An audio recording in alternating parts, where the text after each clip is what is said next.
All right, it is 5:30. Elisha, how's Channel 8 doing? All right, counselors, if I can request folks to sit down.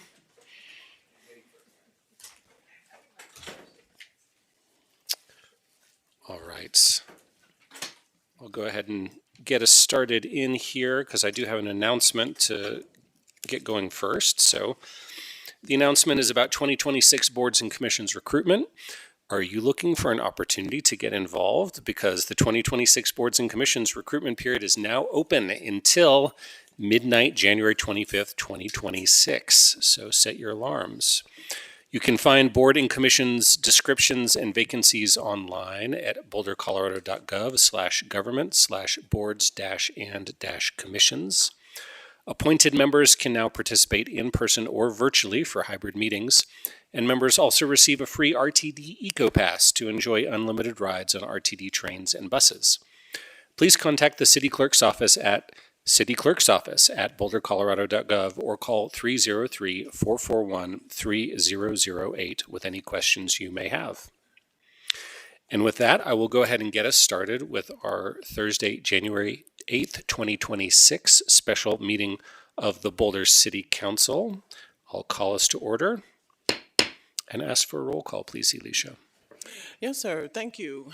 Happy 2026, everyone, and welcome back. We'll start tonight's roll call with Councilmember Adams. Present. Benjamin. Present. Mayor Brockett. Present. Councilmember Kaplan. Present. Marquis. Here. Shuhar. Here. Spear. Here. And Mayor Pro Tem Weiner. Present. Mayor, we have our quorum. Thanks so much. So to begin, I'd like to request a motion to amend the agenda to do two things. To add item 3, which is a summary report of the city's response to the public service power shutoff event and windstorms, and also to remove item 4D, which is a consideration of a motion authorizing staff to send a letter from the City Council to Xcel Energy, noting that that second item will come back to us on January 22nd. So moved. Second. We've got a motion and a second. All in favor, please raise your hand. That's unanimous, passes 8-0. So the agenda has been amended. So let's now go to open comment. And Elisha, if you could go over our public participation guidelines, please. Thank you, Mayor. Thank you, everyone, for joining us, and I will now go over our public participation at City Council meeting guidelines. Again, thank you for your participation at tonight's council meeting. We ask that you abide by the rules of decorum found in the Boulder Revised Code. This includes participants are required to sign up to speak using the name they are commonly known by. Individuals must display their whole name before being allowed to speak online. Only audio testimony is permitted during open comment. No attendee shall disrupt, disturb, or otherwise impede the orderly conduct of any council meeting in a manner that obstructs the business of the meeting. This also includes failing to obey any lawful order of the presiding officer to leave the meeting room or refrain from addressing the council. All remarks and testimony shall be limited to matters related to city business. No participant shall make threats or use other forms of intimidation against any person. And lastly, obscenity, other epithets based on race, gender, or religion, and other speech and behavior that disrupts or otherwise impedes the meeting will not be tolerated. Again, thank you for joining us, and thank you for listening. Thank you, Elisha. All right, I'm going to call 3 names at a time. Everyone has 2 minutes to speak, and I will be strict about that requirement in the interests of fairness. We will be varying between in-person and virtual speakers. Our first 3 speakers are Philip Ogren in person, Marcus Laban in person, and Larissa Harrison virtually. Hi, my name is Philip Ogren, and I'm speaking in my personal capacity. Happy New Year. Something I'm fond of saying is that there's almost no place that you can't make worse by adding more surface parking. A corollary to this observation is that most places are already worse. Imagine the CU campus, for example. What if CU decided they should maximize driving and parking instead of walking? What a hellscape it would become despite the beautiful buildings. Sadly, most of the spaces we occupy are already those hellscapes. I sometimes feel like I'm stuck in a low-budget thriller movie where I wander around muttering, I see pavement. I hope that future generations will look back to 2026 and marvel with horror that our little city of just 25 square miles once had over 5 square miles of it covered in asphalt and concrete. Through this lens, I'm here tonight to complain about one of our most beloved and iconic and recently beleaguered places in Boulder, and to propose a stupendously bold vision for reimagining it. And that place is NCAR, home to the I Am Pei Design Mesa Laboratory and over 5.5 acres of surface parking. What a shame to take such a bold and beautiful building and surround it with asphalt like it was nothing more than a big box store in the suburbs. So here's my big idea. Let's rip out the parking and build a car-free walled village inspired by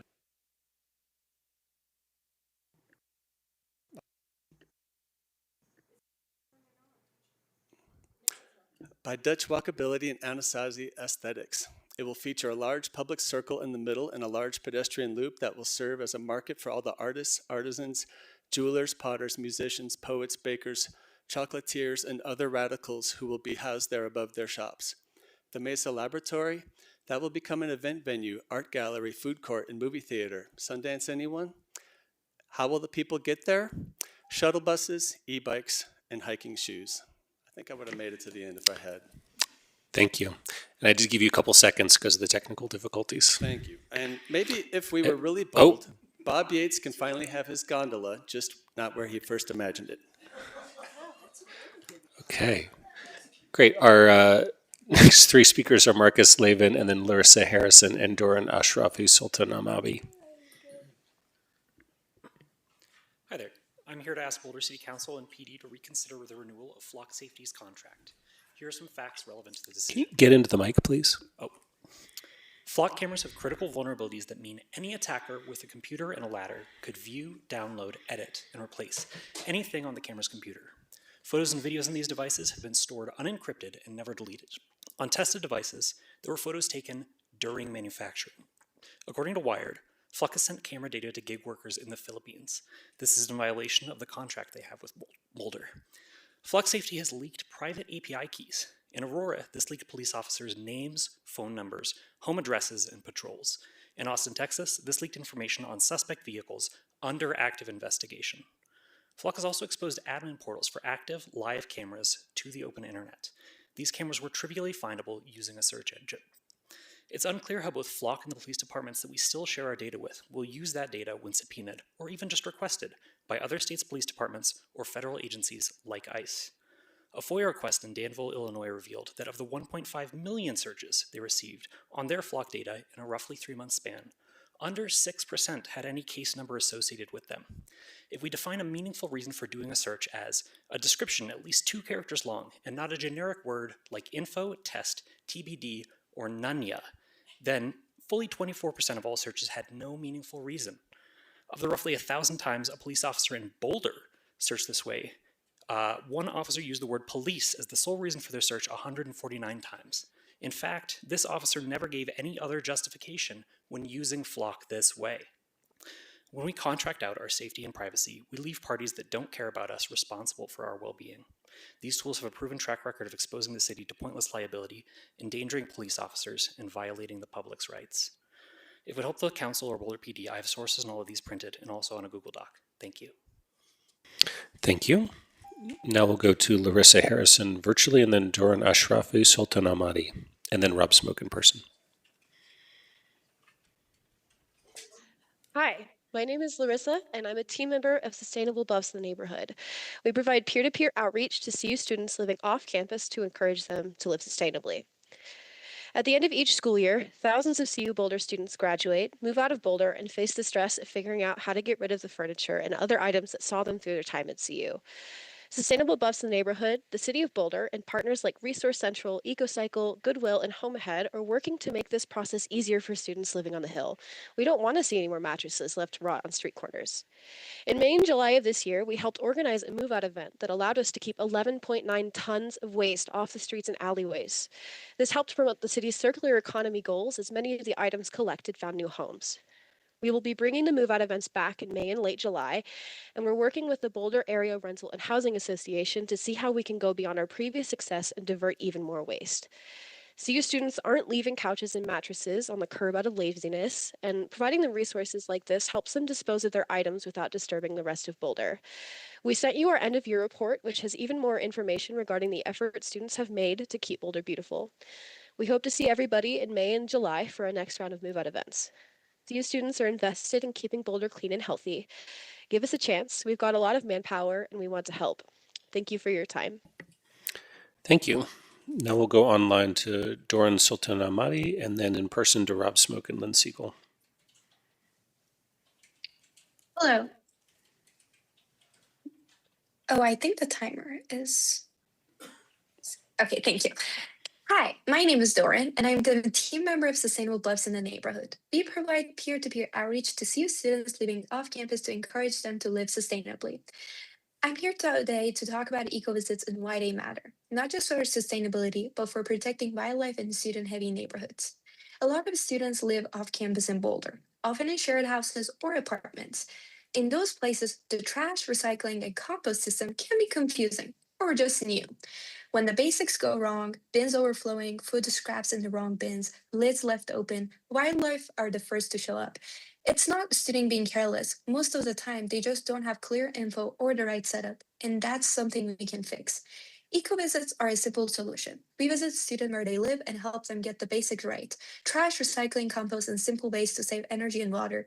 When needed, we also show them how to use the bear safe latches correctly and connect them with resources on what to do if they spot a bear. These small changes help keep food and trash away from wildlife and reduce problem in busy neighborhoods. This year, we documented 67 eco-visits to the city of Boulder, reaching students across many majors. This past semester, we worked directly with the city on ways to improve wildlife management. We met with Valerie Matheson and helped connect her with CU Boulder's human-wildlife interaction class, so students can learn from the city what's currently happening with wildlife. EcoVisit help keep neighborhood cleaner, support the city's climate goals, and reduce wildlife conflict. The students want to do the right thing. EcoVisit make it easier for them to do it. We know Houston can be really annoying. We're loud, we like to party, and sometimes we forget to clean up after ourselves. But we're all so incredibly proud and lucky to call Boulder home. Despite how it looks from outside the CU community, students are invested in keeping Boulder clean and healthy. Give us a chance. We got a lot of manpower, and we want to help. Thank you. Thank you. Now we have Rob Smoke and Lynn Siegel in person and then Elizabeth Sopka virtually. My name is Rob Smoke. I live in Boulder, and I've been a resident for most of the last 39 years. And I feel a little broken up inside. I have to say, just to be blunt, I think council counterfeits its own authority with some of the decisions that it makes. For instance, you can't see my image now. I've attended, countless council meetings over the years. And blocking somebody's video image, I don't think that's even came up at older council meetings, except maybe during COVID. But now there's no safety reason, there's no administrative gain, some new efficiency from not having people's image projected. So it just seems like a really poor decision, and it's antithetical to successful public engagement to do stuff like that. Separately, in terms of decisions, just a few months ago, council, in a space of a few minutes, decided not to hear whether or not a company like Caterpillar deserved divestment. And since that meeting, I've seen video of Caterpillar front loaders being used to knock down walls of makeshift shelters, and the Palestinian men inside coming out with their hands up and then being shot, being killed point blank. I've seen that. I've seen olive trees dug up by Caterpillar equipment. And why should 1 penny of anybody's tax dollar go to support any company that's involved in that? And there are so many examples of that. I couldn't get to them here right now. But I'd like to see better from council. I always have high hopes, but my expectations are really at the bottom with this particular council. Thanks. Thank you. Now we'll go to Lynn Siegel and then Elizabeth Sopka and Laura Gonzalez virtually. Lynn Siegel, busy day. I stayed up half the night, watching Democracy Now!, doing everything I didn't get done during the day. Then getting ready sandwiches for Laura Gonzalez after her hearing today. I made those it's French toast, and then with ham and cheese. I forget what you call those, but anyway. But then after the hearing was 4 hours today. Then then I've got to compose the sandwiches, 10 kinds of cheese, but I was rushing around so much I forgot I'm getting an echo. I forgot my sign that says Jen Robbins and Sam Weaver want to sell sell your freedom to Excel Energy, which I got 3 misdemeanors from Rachel Friend and from Jessica Benjamin. And the interesting thing, there's so many interesting things about this whole thing. I didn't shove anybody. I don't do that. And I didn't follow anybody. It was in a courtyard. It's just like the community's so polarized. It's like, and free Gaza, free Gaza. Yay, I have 40 seconds left. And my retrofit. This is like friggin' ridiculous. I could hardly warm up the sandwiches for James. It was good, huh, James? And Laura and her partner, Nikki, and me. So good, because I hadn't eaten all day either. But I couldn't warm that up because my thermostat's out. And the city gave me a new stove, but I couldn't get the stove there in time because it was snowy and they wanted me to shovel the walk. So I canceled it. I still haven't got it. You can have your $1,300 back. But I found out that I couldn't use it anyway without justifying my refrigerator being replaced. Your time and is they up, dropped me but for my thank you for your retrofit, so I testimony. can't get the refrigerator. All right, please, your time is up. Thank you. Okay, now we have Elizabeth Sopka, Laura Gonzalez, and Evan Ravitz virtually. Good evening.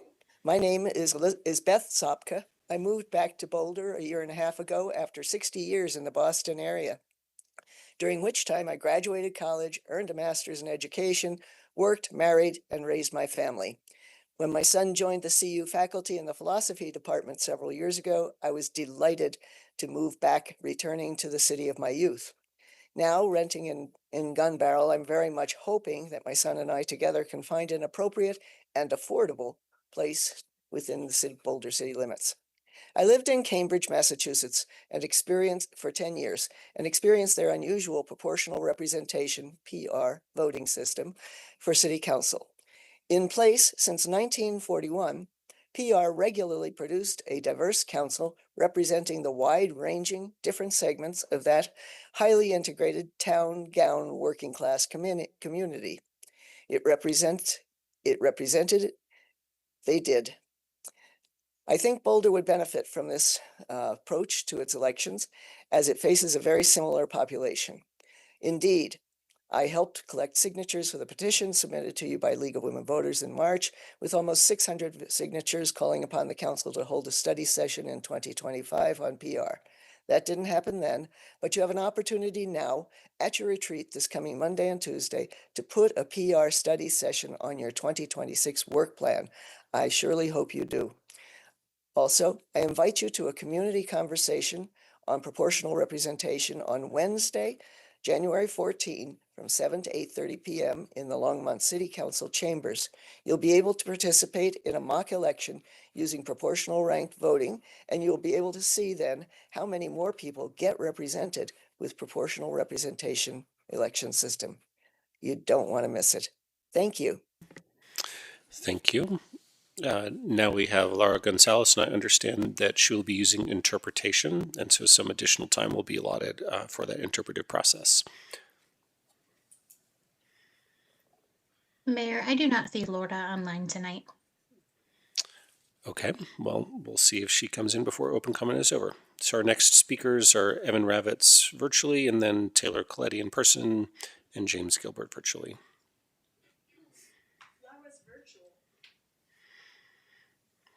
Is Evan present?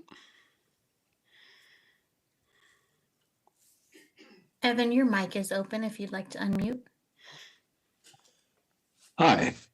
4 years ago, I spoke about council and especially Aaron Brockett betraying us to please go to Polis and how Polis would betray you.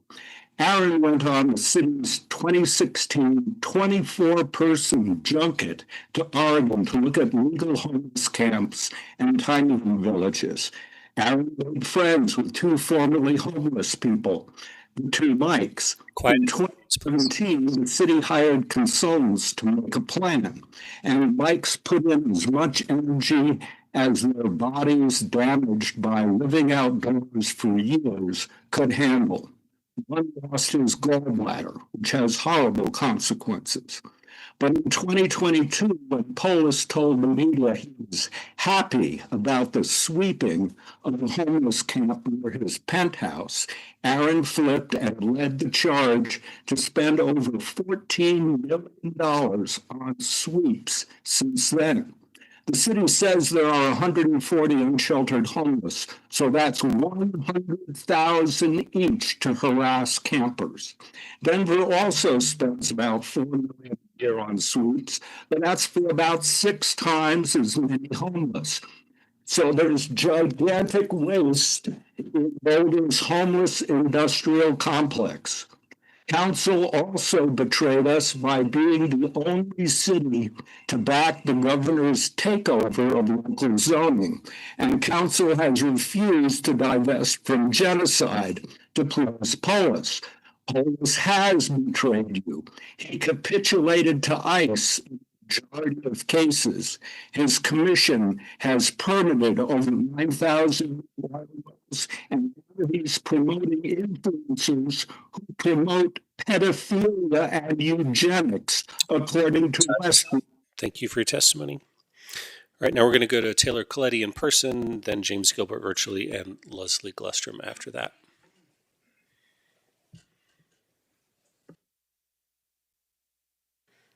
Hi, I'm Taylor Coletti. I'm a computer engineer and CU alumni.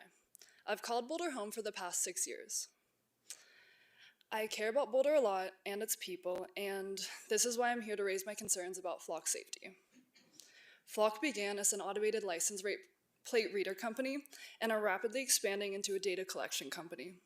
They are gathering Ring camera footage and expanding into AI cameras that not only read license plates, but categorize the people in the vicinity. This company collects and controls an enormous amount of data and centralizes it into one easily accessible database. Currently, our Boulder database is only shared among Colorado police, but if requested, could be shared on a national level in seconds. Flock's data describes the nuances of the people of Boulder. This is powerful data. What happens if this data is misused? In Denver, on September 27th of last year, an innocent woman was accused of stealing a package after the police tracked her car with Flock cameras. What happens if Flock data gets in the hands of criminals? Flock logins were found for sale on a Russian cybercrime forum, where potentially anyone could buy access to Flock data. What happens if the federal government decides they want to access this data?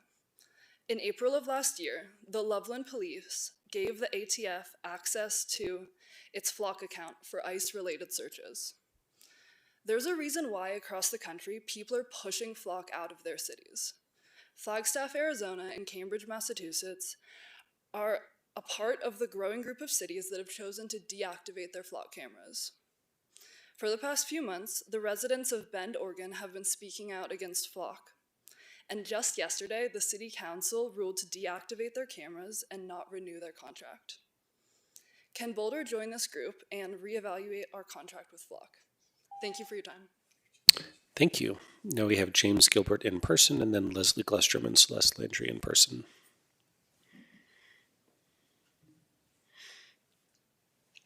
Friends and neighbors, Boulder is at a critical point.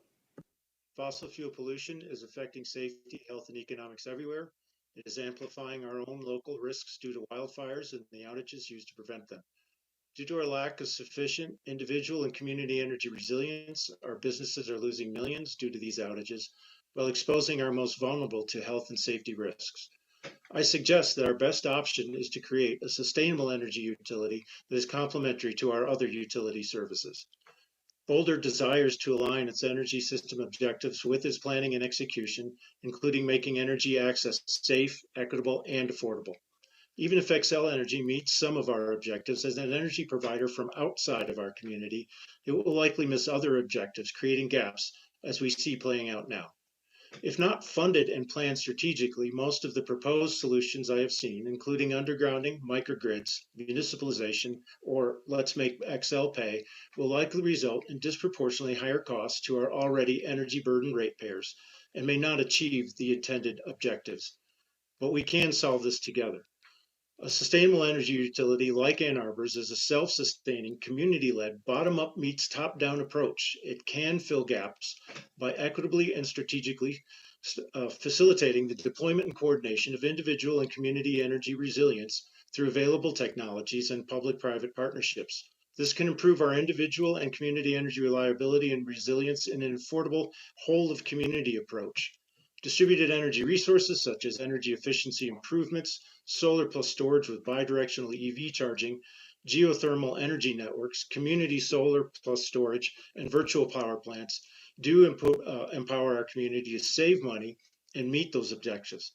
Such strategically deployed solutions, when included with nano and microgrids as community energy resilience hubs, can be very powerful economic, health, and well-being multipliers for our community.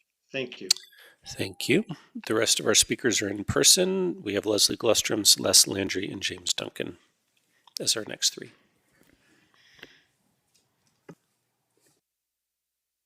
Thanks very much, Council. My name is Leslie Glustrom. I live in Boulder. I always want to begin by thanking you, everyone who ran to serve again. Bless you. I don't need to tell you how much work it is, so thank you so very much. And to Councilmember Kaplan, awesome. Thank you so much. I'm never going to agree with you all, but I'm always deeply grateful to you for the incredible work you put in on behalf of our community. I wanted to speak a couple things today. One, you're working on the letter to Xcel, and thank you for postponing it. Hopefully you will make it stronger. The people who work for Xcel are very good, but the people that our staff relate to at Xcel are not the decision makers. So we want to treat them as human, we want to appreciate them, but we have to recognize that we're dealing with a large monopoly. We don't have too many left in our society, but our electricity comes from our monopoly. So yes, please do strengthen that language. I think Councilmember Wallach could do a great job of it if you cut him loose. So, and I would like to see you do that. and the rest of you could join in, so that would be a big help. And then the last thing I wanted to talk about piggybacks on Jim Gilbert's testimony, who you just heard virtually. Some of you may know Jim. He doesn't know I'm going to say this. He would probably hit me, but oh well. Jim is a retired electrical engineer. He has his name on 60 patents. So when he talks about strategic deployment of solar and storage, I am hoping you will all pay really close attention. He's volunteering his time. He's doing amazing work. And I'm here to ask the council as we go forward to look at how we create community resilience hubs. We just went through the PSPS. I didn't see places to go in Boulder. There's a place I could go to in Gilbin County, but not here. Thank you. Time's up. Thank you. Now we have Celeste Landry, James Duncan, and Christine Breskel. Hello, Council. My name is... What am I doing wrong? Closer? You're fine. Just speak. Can we start over? Okay, but just speak into it. Hello, my name is Celeste Landry, and before I do my regular remarks, I'd like to say my daughter is in the New Yorker today. January 12th issue, an essay on sexual consent. The title is Yes and. But now to my regular remarks. I'd like to piggyback on Beth Sopka's request for council to schedule a study session on proportional representation at your retreat next week. Proportional representation means that an elected body like City Council or the U.S. House of Representatives automatically reflects the diverse opinions of the voters. As an added bonus, proportional representation makes gerrymandering impossible, so it's getting a lot of attention these days. There are two requirements for proportional representation. First, a group of electors elect multiple people at one time, like Boulder Council elects 4 city council members in one ballot contest. Second, voters use a proportional voting method. Unfortunately, Boulder does not meet the second requirement. As we all know, when electing one person to a seat, any candidate who gets support from more than half, 1 out of 2 of the voters, will get elected, and we can extend this math to see how proportional representation works. With a proportional voting method, when filling 2 seats, every candidate who gets support from more than 1 out of 3 of the voters would get elected.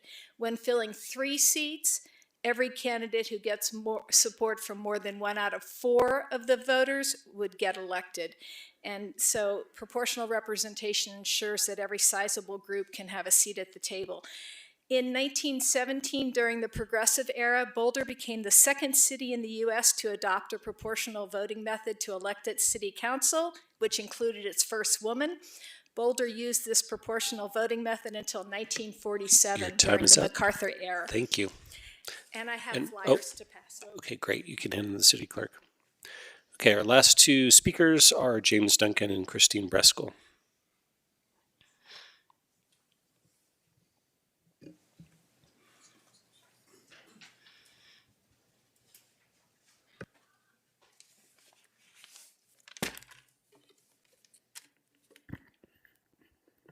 Yes, good evening, Council. My name is James Duncan, and I want to echo Leslie's sentiments about thank you for your service.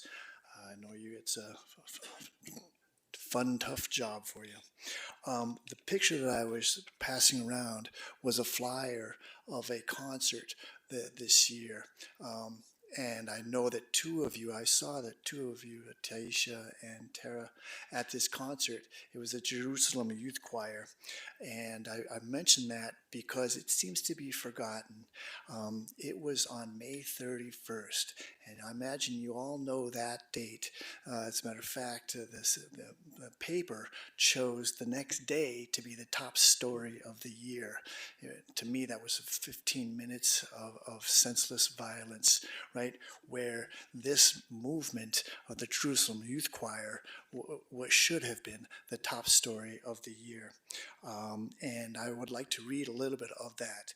It says, the Jerusalem Youth Choir is more than an ensemble.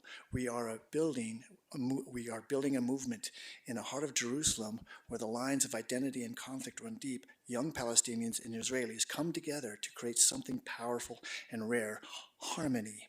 Not only musical harmony, though that is beautiful in itself, but human harmony.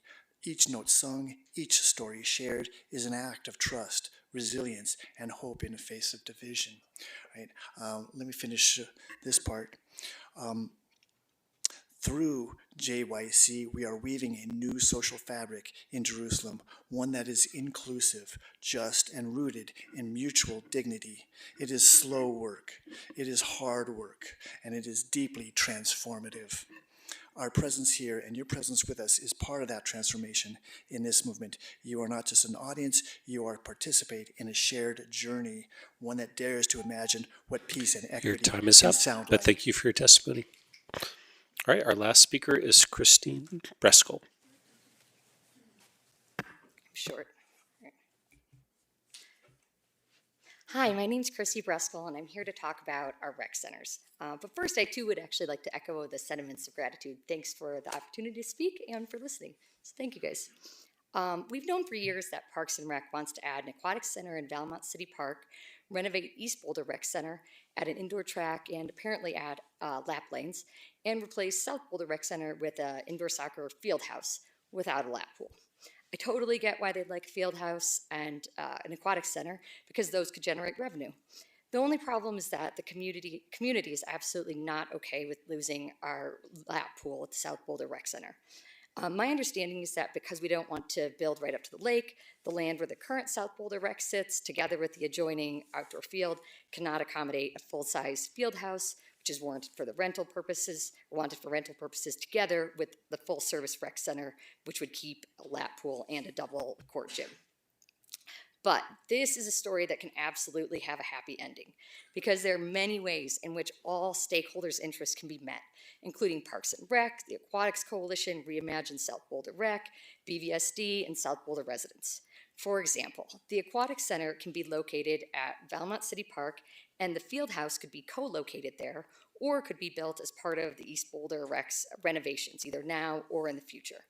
This, of course, means that then there would be room at Harlowplatz for a South Boulder Rec Center that keeps a lap pool and the double court gymnasium, and maybe even includes that indoor track that Parks and Rec has been talking about, while also leaving room, both figuratively and literally, for the community-centered vision that Sunny Vanderstar and others have been generating excitement for.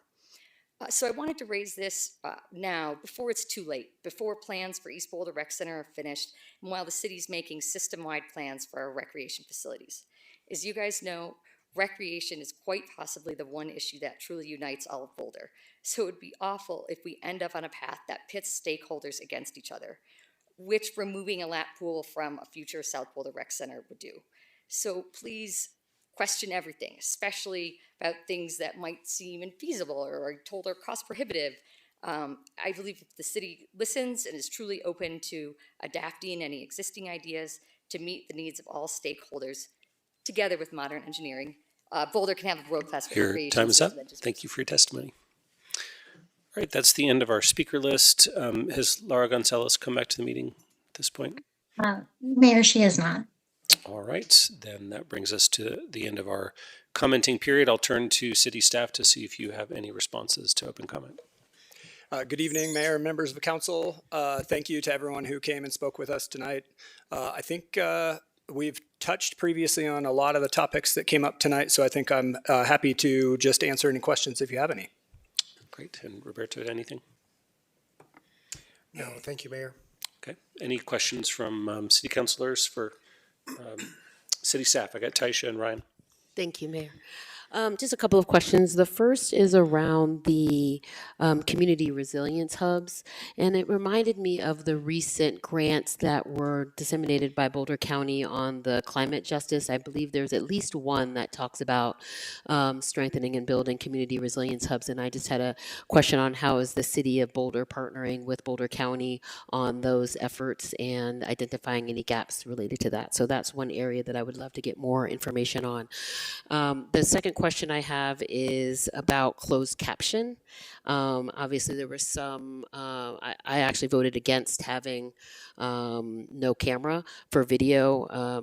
It is an accessibility issue, and so I was curious if there's any considerations or opportunities to have closed caption for when people are doing their audio public comment or open comment or public comment, really. Thank you. Thanks, Taisha, for those questions, and we'll follow up on the community resilience hubs with more information on that. And then closed captioning, I'll have the team confirm if I get this wrong, but I believe the broadcast of city council meetings does include closed captioning functionality, as well as it's available on Zoom. If you're referring to being able to see it in the room, I'll have to look into whether that's feasible or not. Thank you. Thank you. A couple of community members talked about Flock, and Chris, could you just help me remember what is the status of any policy we have on data protection around surveillance, and is there any consideration of updating that underway? Sure, thanks. And the short answer to your question is there hasn't been any change from the last update that Nuria shared with all of you in terms of the limited data sharing that we use with Flock technology. And then there is some state legislation that is being considered, so we're engaging with that. Our IT department also has on their work plan for this year really a high-level evaluation of kind of emerging technologies that would include this sort of area of technology.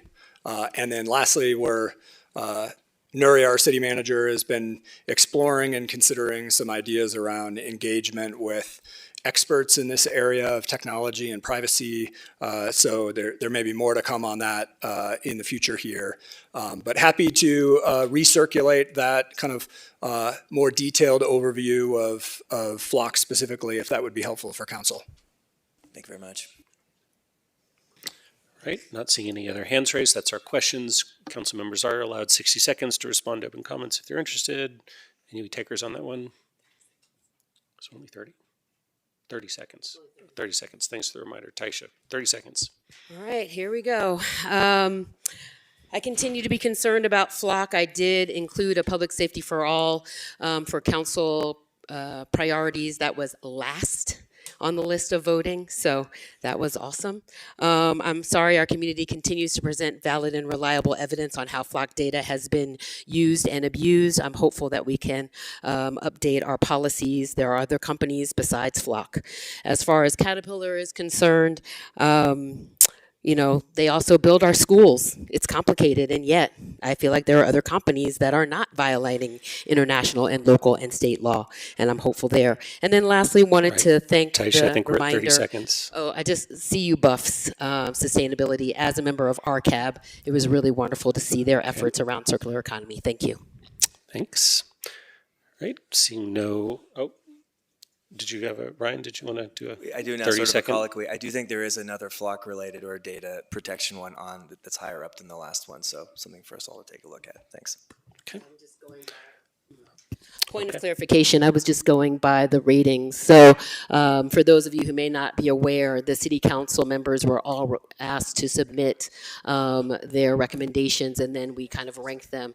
And the public safety for all one that I had proposed, which was inclusive of Flock, data security, and mass surveillance, was at the bottom of that list. So that's what I was referring to. Thank you. Got it. All right. I think that's all we got for open comment. So it is 6:12 p.m. We're going to go ahead and go into recess, and we will resume the rest of the business meeting at 6:30 p.m.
6:30, so I'll go ahead and call us back to order.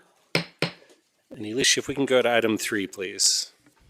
Yes, sir, and thank you, Matt. I needed that laugh. Our third item on tonight's agenda is the summary report from the city of the response to the public service power shutoff and event and windstorm. Chris, you want to take that away? I'll take it away here. And good evening again, the mayor and members of council. I wanted to take a few minutes here and give a bit of a recap of how the city came together after last month's public safety power shutoff and high wind event. And just to start, what I witnessed from every department in the city through that incident is exactly what our Boulder residents deserve, which is professionalism, creativity, and really a genuine care to serve our community. And so team members from across the city were activated in various roles from their day-to-day duties. People came back from vacations early to be able to serve our community. Through the event, more than 260 public servants from across our region engaged in 6 daily briefings in our Emergency Operations Center. That was in addition to the targeted briefings, individual meetings with Excel, hourly meetings with the National Weather Service on the evolving and changing weather conditions. And based on our estimates, while Excel only proactively turned off the power to limited portions of our community, due to the wind-related damage, we estimate about 60% of our community lost power during this event. So to dive into a few of the details, I'll start with our public safety teams, which did some really extraordinary work. We activated our Emergency Operations Center on Wednesday, December 17th through Saturday, December 20th. We had more than 35 city staff that worked shifts in their designated roles there. Over the 4 days of the event, Boulder Fire Rescue responded to more than double the department's normal call volume, and the police department handled 50% more calls than usual. Boulder Fire Rescue split the city into 2 different command districts. We added brush trucks and engine companies to the city and then embedded a chief officer in dispatch to help triage calls. Fire crews stopped a non-structure fire between Euclid and Madison Avenues off of 30th Street that in those extreme winds would have spread quickly to nearby structures and it could have become much worse. Police officers also arrived quickly to assist the fire department with evacuations of nearby homes. Our police officers extended to 12-hour shifts and increased their proactive patrols by 39%. And after a mobile home fire in Boulder Meadows, our firefighters personally collected and donated $3,000 to help the displaced family during this holiday period. And our public safety communications team worked tirelessly to disseminate information, balancing preparedness messaging with real-time updates, both in the field as well as at the media relations desk in the Emergency Operations Center. We had 26 staff from 12 city departments that volunteered in the emergency call center, keeping critical information flowing to our community. Our engagement team was spreading the word to our entire community, including our most vulnerable, those needing medical assistance, residents in manufactured home communities who often bear the worst wind impacts in events like these, and those who had no choice but to travel for work. The Planning and Development Services staff generated a damage tracking spreadsheet that logged approximately 300 situations citywide. So that's downed poles, broken windows, missing roofs, downed trees, that sort of thing. And then staff from numerous teams assisted in windshield damage assessment across the city. Our transportation and mobility team deployed 27 generators to keep critical intersections operational. They made more than 500 visits to intersections over 72 hours, and the maintenance teams cleared 179 reported obstructions from streets and paths, and maintenance crews volunteered to refuel generators throughout the night. Our facilities and fleet team faced a challenge of more than 24 buildings losing power at some point during the weather event. That included fire stations, radio tower sites, recreation centers, service buildings, office buildings, parking structures, among others. Our radio services team ensured emergency communications remained stable, and then the team also supported free downtown parking from Friday of the event through Christmas to support local businesses impacted during outages. Our utilities department really had a demonstration of why capital investments matter. Both of our water treatment plants operated without power on generators for an extended period of time. The PSPS would have been a much more dire situation had we not had generators at our water treatment plants. We never lost power to the water resource recovery facility or wastewater plant. Our open space and mountain parks team rose to the occasion when we made the significant decision Thursday night to close the open space system out of an abundance of extreme caution. The staff had the entire system, including 55 access points, closed by 9 a.m. Friday morning. The rangers conducted severity patrols. Forestry crews were embedded with our wildland firefighters, and they performed damage assessments, clearing debris from public trees so Wednesday's limbs didn't become Friday's projectiles. And our Housing and Human Services Department focused on supporting some of our most vulnerable. At the Golden West affordable housing property in the city, it's where we have our highest concentration of older adults at risk. 10 individuals were at risk of losing their oxygen supply, and 3 individuals were stranded from being able to access their apartments on upper floors due to a loss of power and a failed generator. Our team helped secure battery backups for oxygen and temporary bedding, and then our EOC was able to work with Excel to restore power to Golden West early. Our climate initiatives team knows the electric grid in this city really, really well. And they provided key recommendations to Excel to minimize the outage footprint for both Wednesday and Friday's planned outages. And then staff were embedded with Excel's operational teams, advising on re-energization priorities as well. Our GIS professionals integrated Excel's ever-changing maps with road closures and charging locations. Our Parks and Recreation team helped support those emergency charging locations along with our library district partners. And our finance team sent vendor payments early and extended sales tax deadlines for impacted businesses. And our economic vitality staff coordinated with the Chamber, Downtown Boulder, and small business clients. Whenever our community experiences hardships and impacts of this magnitude, we also have an opportunity to, and a responsibility to listen and to learn. And it's really a cultural norm that we have to do a comprehensive after-action report and to try and improve and iterate for the future, and this one will be no different. Later this month, the city plans to host a virtual community town hall to focus on this recent PSPS. It'll be hosted by Carolyn Elam from our Climate Initiatives Department and staff from our Communications and Engagement Department as well. The town hall will have an educational and future preparedness focus. We're going to walk through the electric grid serving Boulder, what Excel did proactively versus what happened because of wind damage, and how different areas of town were impacted. We're also going to respond to many of the questions we've already received, and we're going to create an opportunity for people to submit additional questions in advance. We're going to have interpretation, and we're going to record and post this session. More details on this will be coming soon. We've also set up, or will set up, a Be Heard Boulder page and an email list to capture additional interest, questions, concerns, and interest in staying involved. And we really see that this engagement will position us well to continue to advocate ways that Excel can and should improve their planning, communications, and carrying out of PSPS events.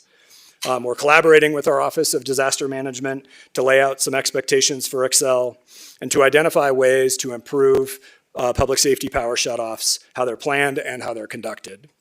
We're also sharing our experiences and learnings with the Public Utilities Commission, who has started a pre-rulemaking process. And this community feedback will also inform ways that the city can address gaps or additional needs that are not within the purview or responsibility of Excel Energy and maybe in the purview of the city.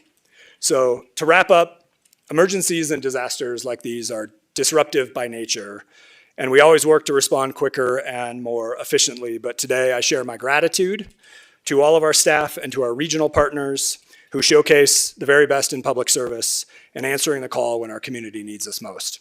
Thank you. Chris, thank you so much for that update. Very much appreciated. And on behalf of, I'm sure I can say the entire City Council, let me express extreme gratitude to the city staff who worked so incredibly hard at keeping the community safe during that event. It was an incredibly stressful time. It was a very dangerous time. No one was seriously injured or killed. There were no serious fires. And that is an incredible and huge testament to the work of city staff throughout that event. So just from the bottom of my heart and from all of us here on council and from the community, huge thank you for all those efforts. Thanks. And I know I personally have probably a dozen or two questions that I could ask. I'm sure we all do, but I would encourage us all to, if we have questions, to contact city staff maybe directly with a follow-up. Really glad to hear about that town hall that's coming up. I'm sure I encourage all of us to attend that, to watch that, and to learn from that. But also just grateful to hear that we're doing evaluations of how we can improve, how we can work with Excel to make sure that this is done better in the future, should it be necessary. So glad we're doing after action analyses as well, and look forward to hearing more information about what comes next. With that, if we can go ahead and move on, if that's all right with folks, and go to our consent agenda. Yes, sir. Thank you. Our consent agenda is item number 4 on tonight's agenda, and it consists of items 4A through C. Item D was removed, and 4E through 4K. Thank you. Does anyone have any questions or comments on the consent agenda? And before I actually throw that open, Chris, did you maybe want to speak a little bit? We have this on consent, the agreement with the Sundance Institute, and perhaps you could speak for just a minute to that. Yeah, I'd be happy to speak a little bit to that. One of the items on your consent agenda, I believe it's item G, but I'm going off of memory here. It is G. Is the governing agreement between the City of Boulder and the Sundance Institute, outlining the terms and parameters to be the host city for the Sundance Film Festival from 2027 through 2036. And so we're excited to bring this to you, and it really is kind of the culmination of the bid process. Happy to answer any questions that folks may have on the terms that are in the agreement. The item is coming to you in kind of two pieces.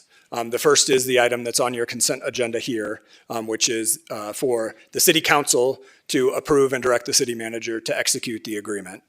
And then after the consent agenda, you will convene as the Downtown Commercial District Board of Directors, or CAGID is the other name for the district. Two of the items in the agreement are related to CAGID-owned assets, so you'll be acting as the CAGID Board of Directors to approve the agreement related to those CAGID assets. So happy to dive into more detail if needed, but we're excited to bring this to you tonight. Thanks so much, Chris. All right, so I'll again ask, do we have any questions or comments on the consent agenda? Mark?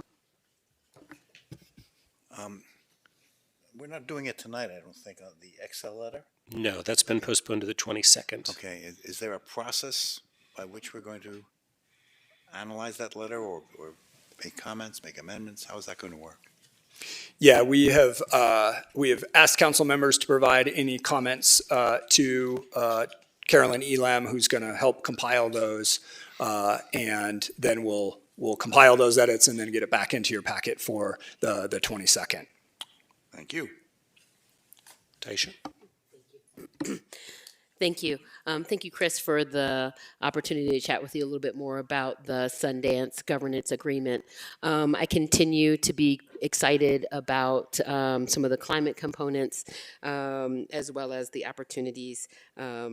I am also concerned, though, around the community benefits aspect, and I'm hopeful that we can explore more ways to more properly track the business benefits as well. Again, it's great to have local ticket options, but our city is investing significant money during a time when we are fiscally restrained right now, when we're not receiving those benefits.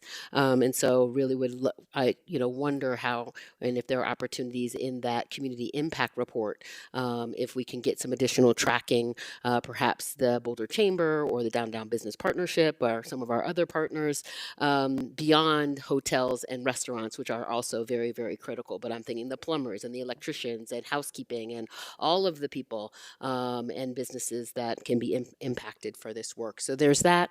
And then the other piece was just disappointment by the lack of the use of the equity tool. Just because this was not the process of this was a bid, if anything, that's even more of a reason to do an equity analysis to identify the disproportionate impacts and ensure that we're addressing any kinds of gaps or strengths. So as we're moving forward, it would be wonderful to see that analysis or some kind of equity analysis done so we have a baseline by which we can make sure and ensure proper evaluation. But in general, just very appreciative of the above and beyond on all parties, but really trying to move from good to great. Thank you. Great. I don't see any other hands raised. I will go ahead and call myself and speak to item G about the agreement with the Sundance Institute. Just thank city staff for all their hard work on this. I know this has been a multidisciplinary effort across many departments. Very excited to see this agreement come to fruition. I think having the Sundance Film Festival come to Boulder starting in 2027 is going to be transformative for our cultural scene here locally, and we're very excited to welcome them here. And I do think it's a balanced mix of assistance that the city is going to provide that I understand will be more than offset by economic benefits, while acknowledging the need to look at potential disproportionate impact as well. But really looking forward to getting this approved and continue to work with the Sundance Institute to bring them here in a year or so from now. So thanks to everybody for their effort on that. Does not see any other hands raised, perhaps a motion? I make a motion to approve the consent agenda. Second. Second. Got a motion and a second. Can we do a roll call, please, Alicia? Yes, sir. Thank you. We'll start the roll call for the consent agenda items as noted with Councilmember Spear. Yes. Wallach. Yes. Mayor Pro Tem Weiner. Yes. Councilmember Adams. Yes. Benjamin. Yes. Mayor Brockett. Yes. Councilmember Kaplan. Yes. Marquis. Yes. And Shuhar. Yes. The consent agenda items 4A through 4C and 4E through 4K are hereby approved unanimously. Thanks so much. All right, and now we're going to convene as the Downtown Commercial District. So Alicia, tell me if I get any of this wrong here, but I'm going to go ahead and take us into the City Council into a recess, and then now call us to order as the Downtown Commercial District Board of Directors. And Alicia, ask you to do a roll call for that entity, please. So far, so good, sir. We'll start the roll call for the downtown. Mayor, that's normally done by motion before you go into. Okay, I don't have that on my list here. So we need a motion to go into order as the Board of Directors. All right, I would solicit a motion to convene as the Downtown Commercial District Board of Directors. So moved. Second. We've got a motion second. All in favor, raise your hand. Okay, that passes unanimously, 9-0. So we are now in session as the Downtown Commercial District Board of Directors. I'll call us to order. Love this gavel. And ask for a roll call, please. Thank you, sir. We'll start the roll call for the Downtown Commercial District Board of Directors with Director Adams. Present. Present. Are they supposed to say more? Nope, that's good. Benjamin. Yes. Present. Brockett. Here, yes. That's what I wasn't sure if I was doing it present or yes. It's the roll call for your participation as the Board of Directors for the Downtown Commercial District. Sorry for the confusion. Well, okay, we did Adams, we did Benjamin, we'll do Brockett. Here. Kaplan. Marquis. Here. Shuhar. Here. Spear. Here. Wallach. Present. And Weiner. Here. We do have our quorum, Mr. Chairman.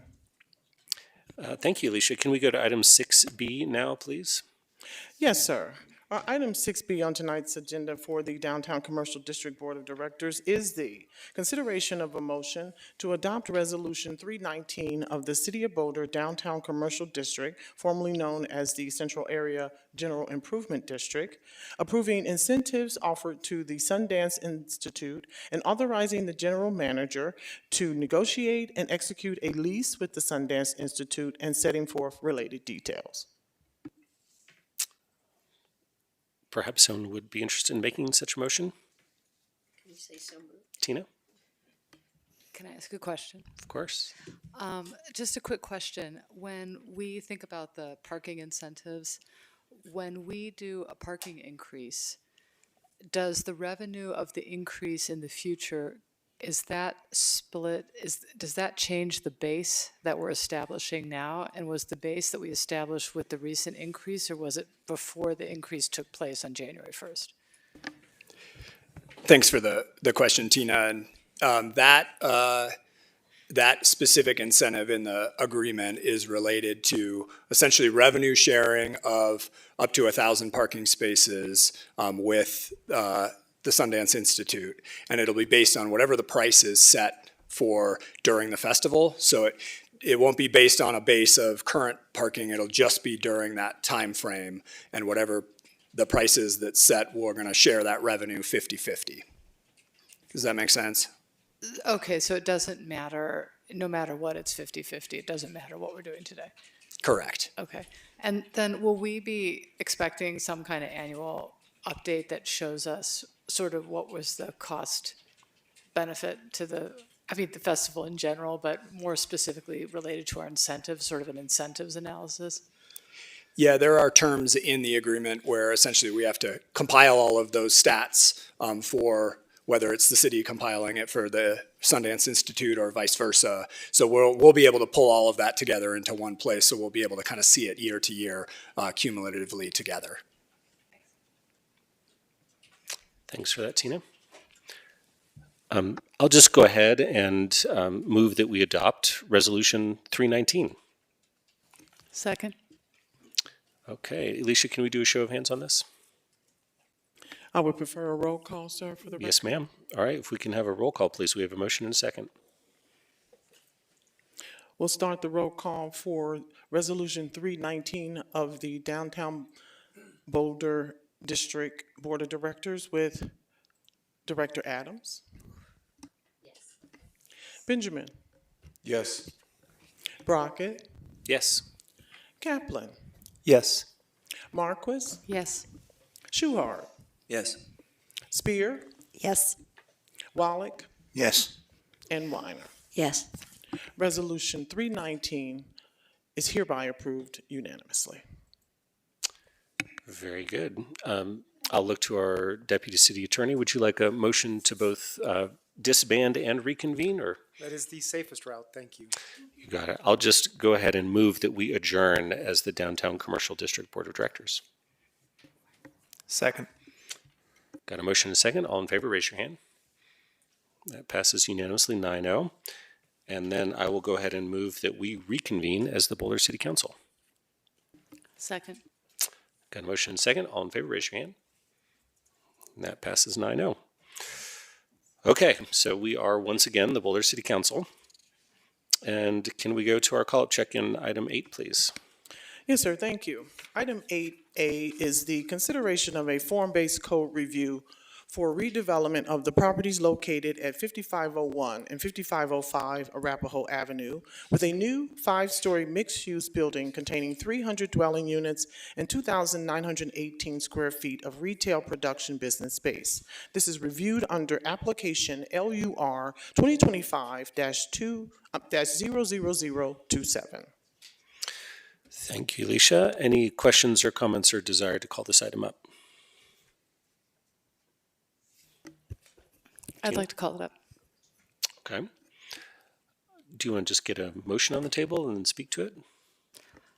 Sure. I just based on what I saw in the planning board discussion and some of their concerns, I would like to call this project up. Obviously, it's always a difficult thing to do because we know how much people are invested in this project and how much work is going there. But because of some of the issues that were brought up by the planning board, I'd like to call it up. Do you mind just putting that in motion language? And I move that we call this up. Great, thanks. Do you have a second for that? Second. Great. And I don't know that we need a lot of debate over this. I can certainly move to a vote, or if people want to throw in a comment before we go to a vote, they're welcome to. Not seeing any hands raised. Oh, yep. Rob, go ahead.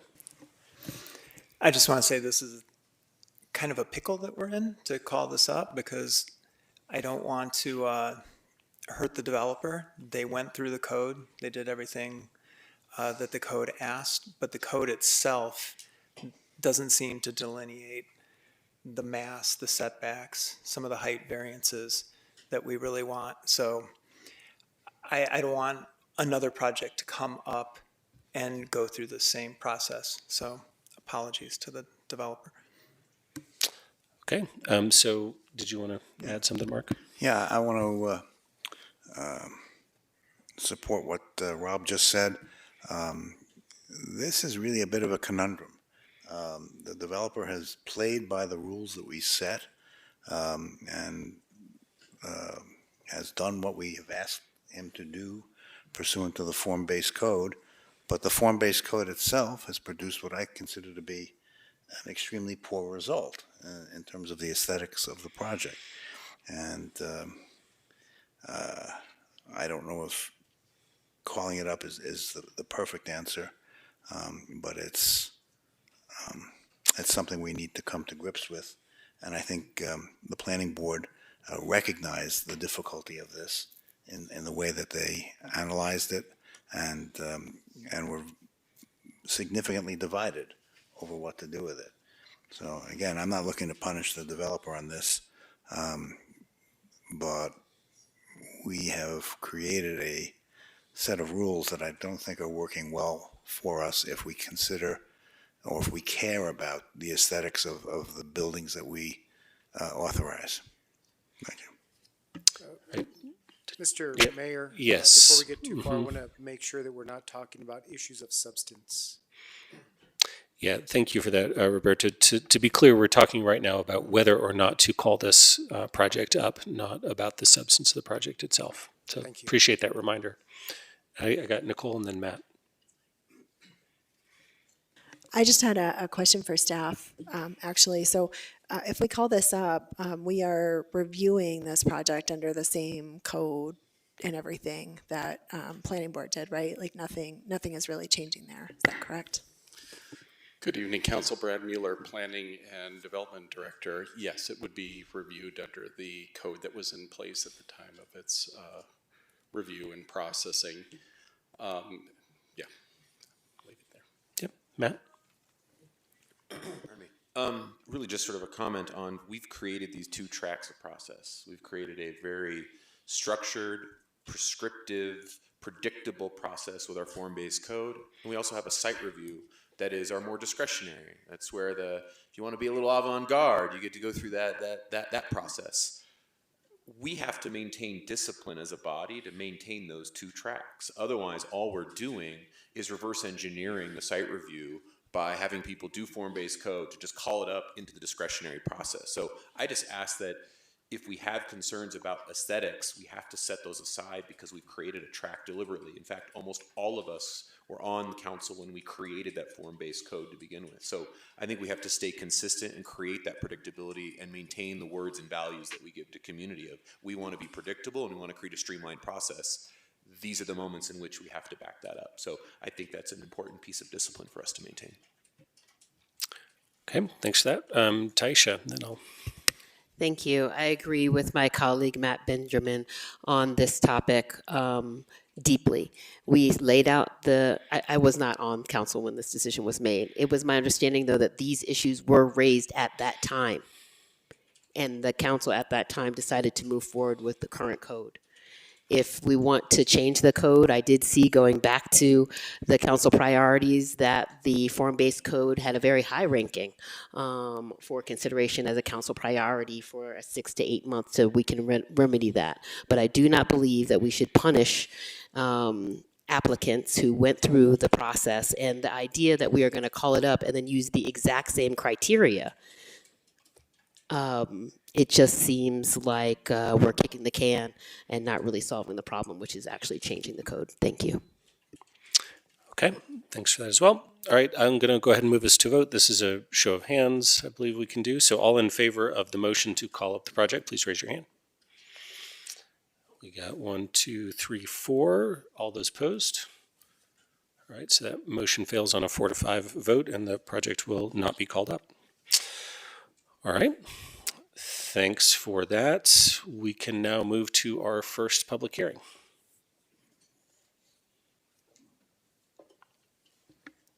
Do you want to do the motion to suspend the council rules of procedures first?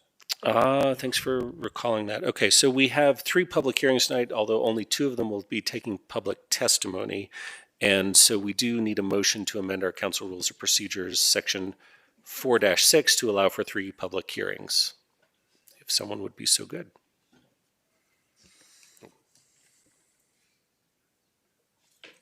Oh, no, I thought I saw Mark reaching, so I was going to give him the opportunity.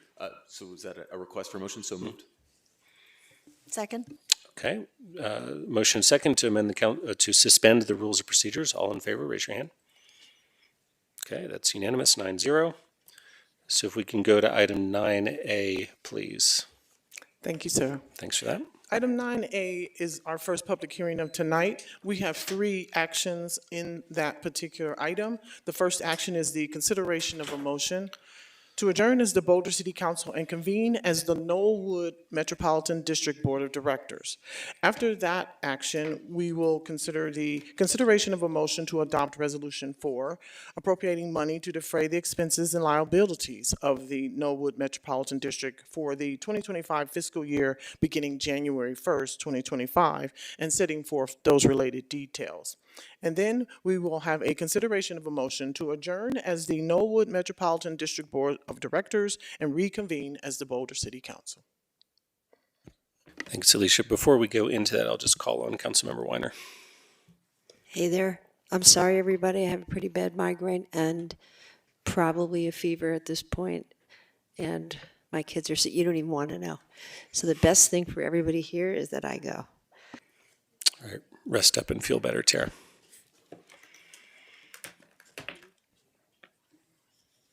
Okay, so Alicia, shall I launch into I can get us started on our motions and... You can start on the first item of the motion to adjourn as the Boulder City Council. Okay, we got a lot of this tonight. I'll go ahead and move that we adjourn as the Boulder City Council and convene as the City of Boulder Knollwood Metropolitan District Board of Directors. Second. Motion second. All in favor, please raise your hand.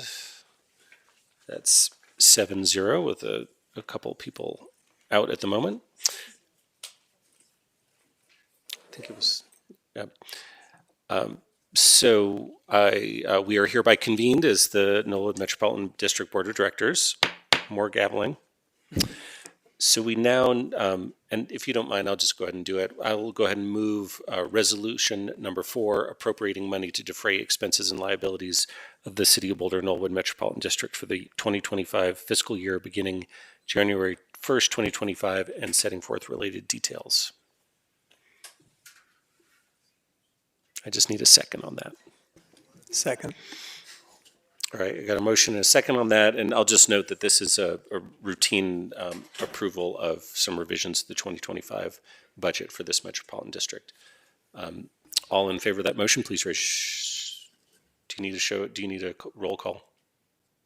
You can do a show of hands, but I'm... Okay, all in favor, please raise your hand. Okay, that's 8-0. And then I will go ahead and move that we adjourn as the City of Boulder Knollwood Metropolitan District Board of Directors and reconvene as the Boulder City Council. Second. Motion second. Nope. Chris, do you have something for me? Or Roberto? Just quick question. We are happy to give you a presentation real quick on what this budget amendment is, but if you're all comfortable with it, happy for you to just keep rolling with the motion as you made it. And we do also have the public hearing portion. Okay, I'm missing all kinds of steps. That's right. I forgot about, we got to do the public hearing here too. Like for CAGED, we just got to roll right through it. So I was getting a little too quick. Okay, I got ahead of myself. I'm going to retract the motion I just put on the table about adjourning, and I'm also going to retract my previous motion to adopt Resolution 4, and I will instead turn to city staff for a presentation on that item. Perfect. Thank you so much. Did that Joel, rewind us sufficiently? All right. Thank you. Good evening, Board.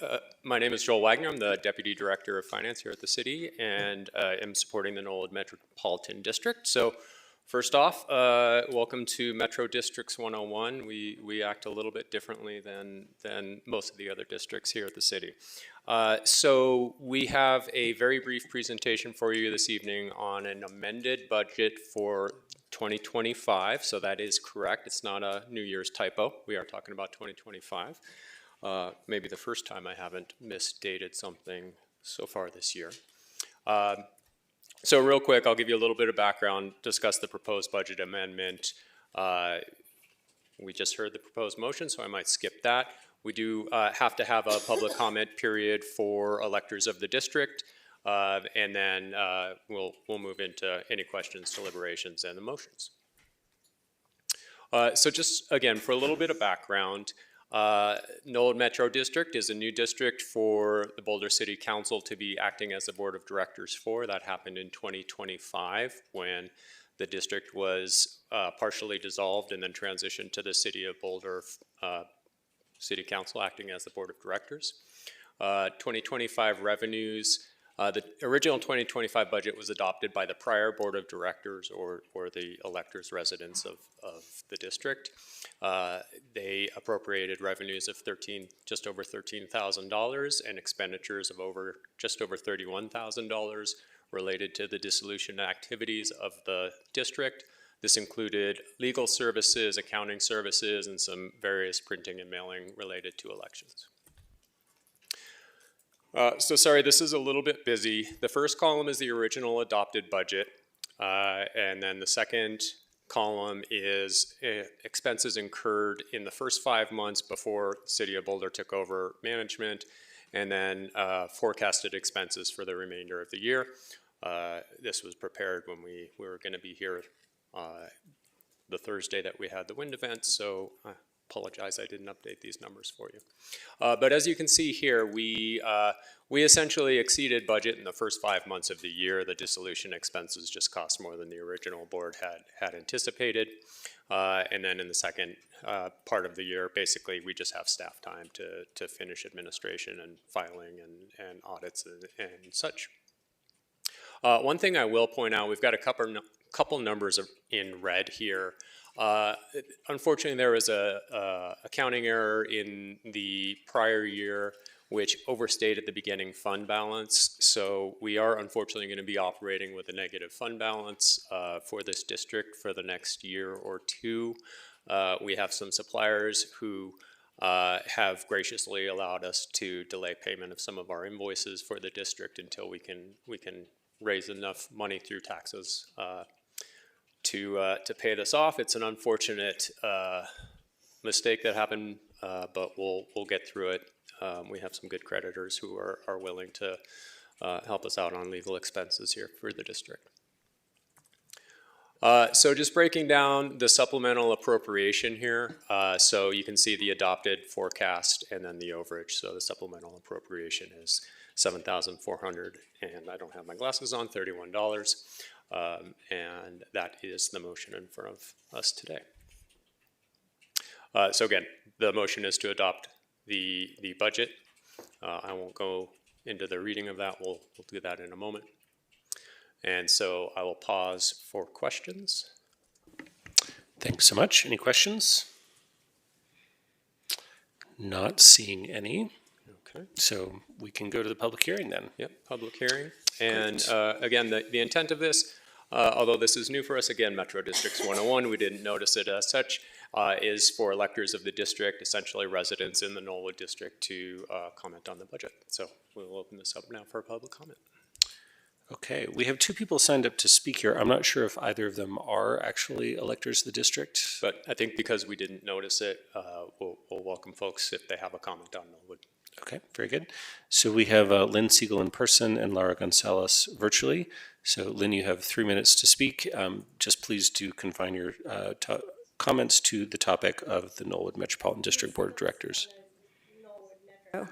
Yeah, well, I haven't followed this a whole lot, but like, these are costly things when we're in a budget crisis. So, you know, $7,500, you know, that's like not good, especially when we're throwing all this money at Sundance and we have no commercials going into our commercial space. Like, we've got like big problems, and I don't like to be the recipient of an unfortunate accounting mistake. So that's the problem I have with this situation. And free Gaza. Free Gaza. Off topic. Okay, thanks. And our last speaker is Laura Gonzalez virtually. Is Laura present? Mayor, I do not see Laura tonight. Okay. In that case, we'll close the public hearing and bring it back to our board of our Metropolitan District. Can we have the motion text up, please? If someone might be interested in making a motion. I will. Cool. I move to adopt Resolution 4 appropriating money to defray the expenses and liabilities of the Knollwood Metropolitan District for the 2025 fiscal year beginning January 1st, 2025, and setting forth related details. Second. Motion is second. Should we do a roll call? Yes, sir. We will do the roll call for Resolution 4 of the Boulder Knollwood Metropolitan District Board of Directors. We'll start that roll call with Director Adams. Yes. Benjamin. Point of clarification. Did you have a question? No. Okay, thank you. Benjamin. Yes. Brockett. Yes. Kaplan. Marquis. Yes. Schuhart. Yes. Spear. Yes. And Wallach. Yes. Resolution 4 of the Knollwood Metropolitan District Board of Directors is hereby approved unanimously. Very good. Okay. Thank you for your help with that. Appreciate it. Yes, that's my next step. Thank you. So I will go ahead and move that we adjourn as the City of Boulder Knollwood Metropolitan District Board of Directors and reconvene as the Boulder City Council. Is one motion sufficient for that? It is. Thank you, Mayor. Second. Okay, motion is second. All in favor, please raise your hands. And that's unanimous, 8-0. Very good. Let's go to public hearing item 9B, please. Okay, 9B is going to take me a minute. So everybody, thank you for your patience. 9B is the consideration of the following items related to a petition to annex a property generally located at 915 Fifth Street with an initial zoning designation of residential-estate, RE. It is referenced under LUR 2024-00062. First, we are going to consider item A. It is the annexation of Annexation Area 1, easterly 0.48 acres portion of the land. That first item for area number 1 is the consideration of a motion to adopt Resolution 1364, setting forth findings and fact conclusions regarding the annexation of approximately 0.48 acres of land generally located on the easterly portion of said property.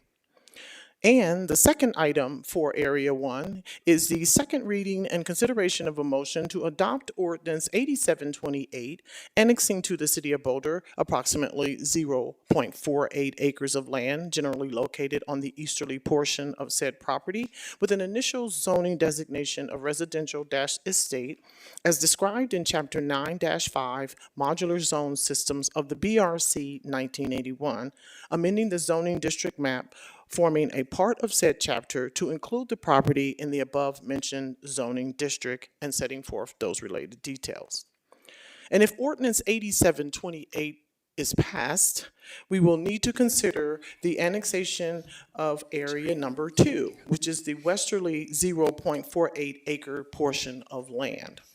Under the area number 2, our first item is the consideration of a motion to adopt Resolution 1365, setting forth findings of facts and conclusions regarding the annexation of approximately 0.48 acres of land generally located on the westerly portion of said property.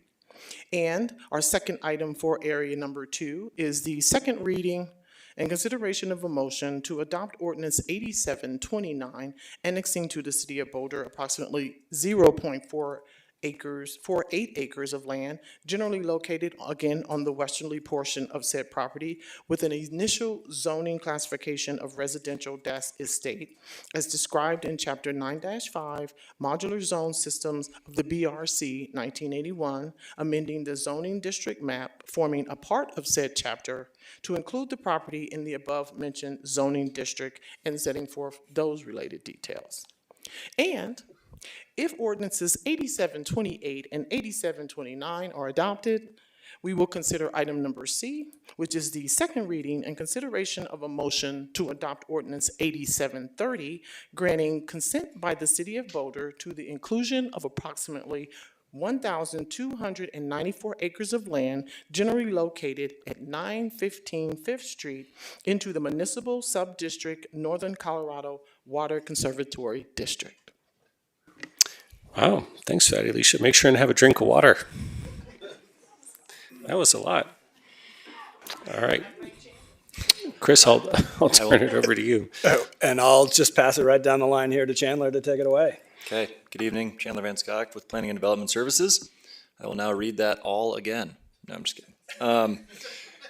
We are here for the second reading of the annexation and initial zoning of 915 Fifth Street. As Alicia just read, the agenda for tonight's hearing is for council to consider five motions to adopt a set of resolutions and ordinances, making findings of fact and annexing the two halves of the property at 915 Fifth Street as a series annexation and granting consent for inclusion of the property into the Northern Colorado Water Conservancy District. In terms of review process and criteria, land may be considered for annexation if it complies with state annexation statutes and the policies of the comprehensive plan. The comprehensive plan states that the city will actively pursue annexation of substantially developed Area 2 properties along the western boundary below the blue line. The subject property meets this definition. If a property is annexed, zoning is established consistent with the land use designation in the land use map of the BVCP. An annexation agreement is required to establish the terms and conditions of the annexation. So on October 7th, 2025, Planning Board voted unanimously at a public hearing to recommend to City Council approval of the proposed series annexation. The board passed the second motion, recommending that City Council amend the annexation agreement to limit the floor area on the property to 4,000 square feet. The motion passed 5-1.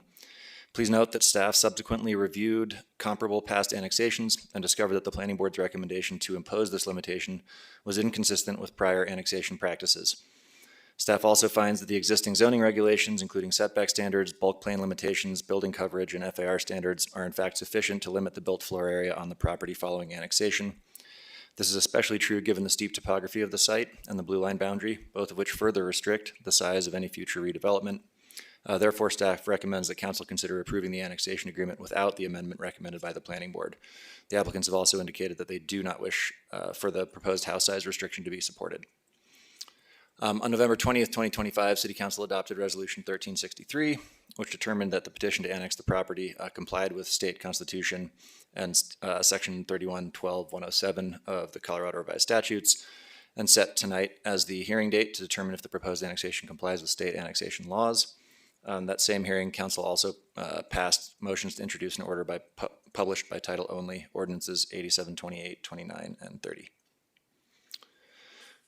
So in terms of the proposed site for annexation, the subject parcel contains 1.294 acres and is located on the western edge of the city of Boulder, on the west side of 5th Street and east of Flagstaff Road.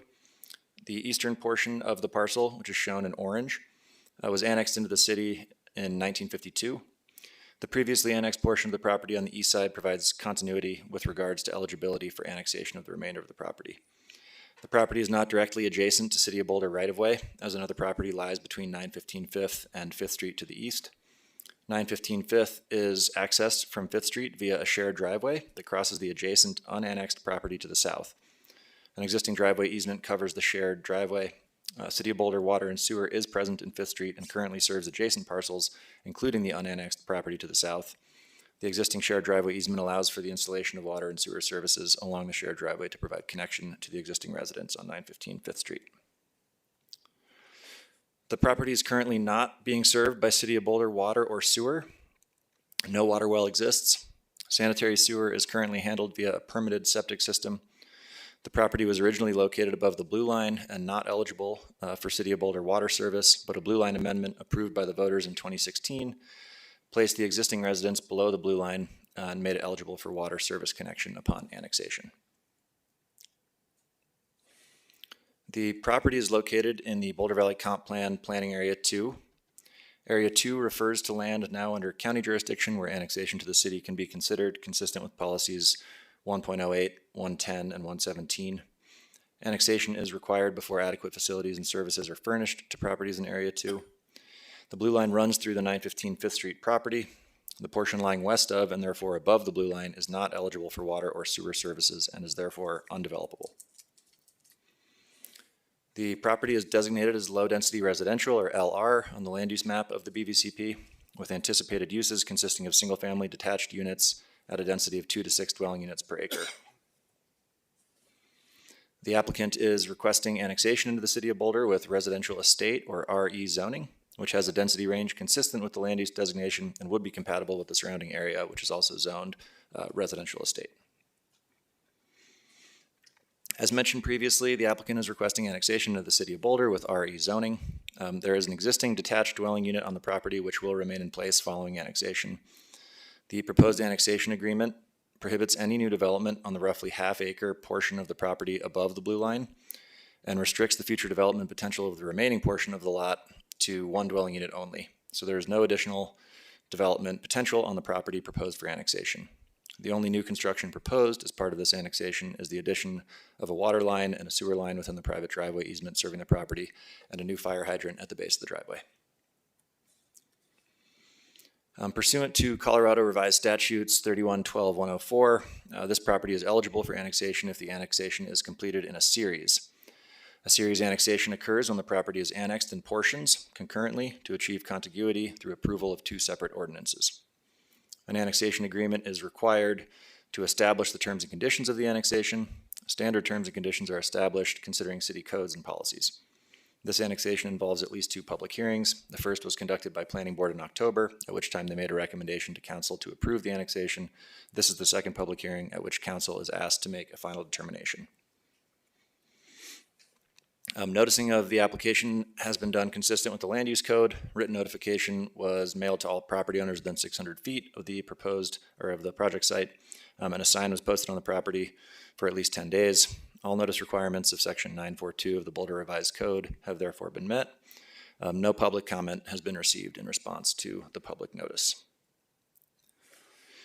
In regards to the three key issues identified in the staff memorandum, staff finds that the proposed annexation is consistent with the statutory and constitutional requirements, as well as applicable BVCP policies, and that the requested zoning of RE is consistent with the underlying land use designation and the community's desired future for the area. I have recommended motion language here. There are 5 of them, but I am happy to answer questions before we get there. Thanks, Chandler. Any questions for city staff?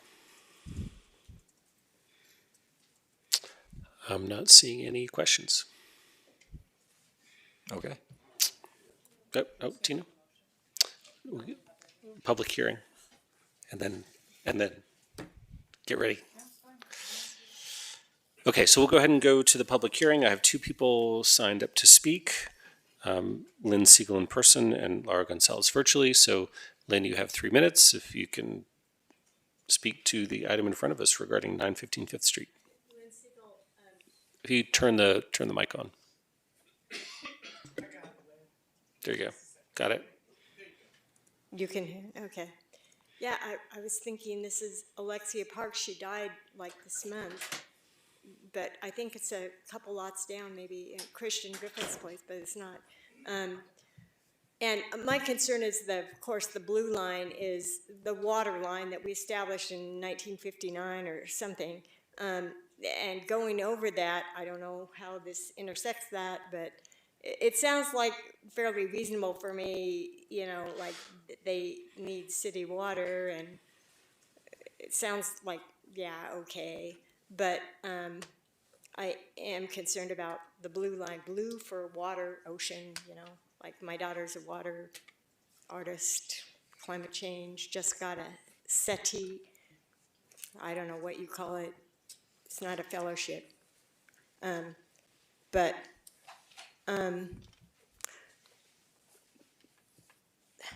the 4,000 feet issue, regulation, it sounds like there should definitely be a regulation less than 4,000 feet in that area.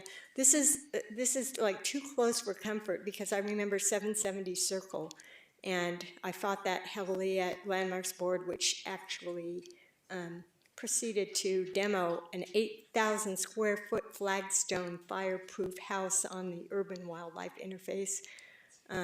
Luckily, it has not been demoed yet by someone from England that was going to tear it down and build a second house there.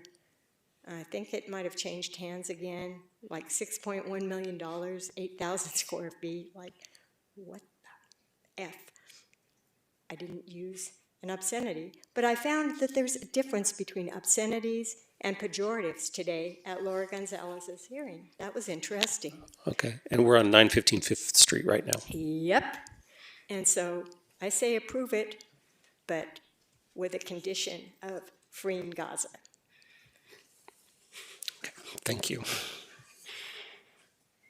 All right, our last speaker is Laura Gonzalez. Is she present virtually? Mayor, I do not see Laura tonight.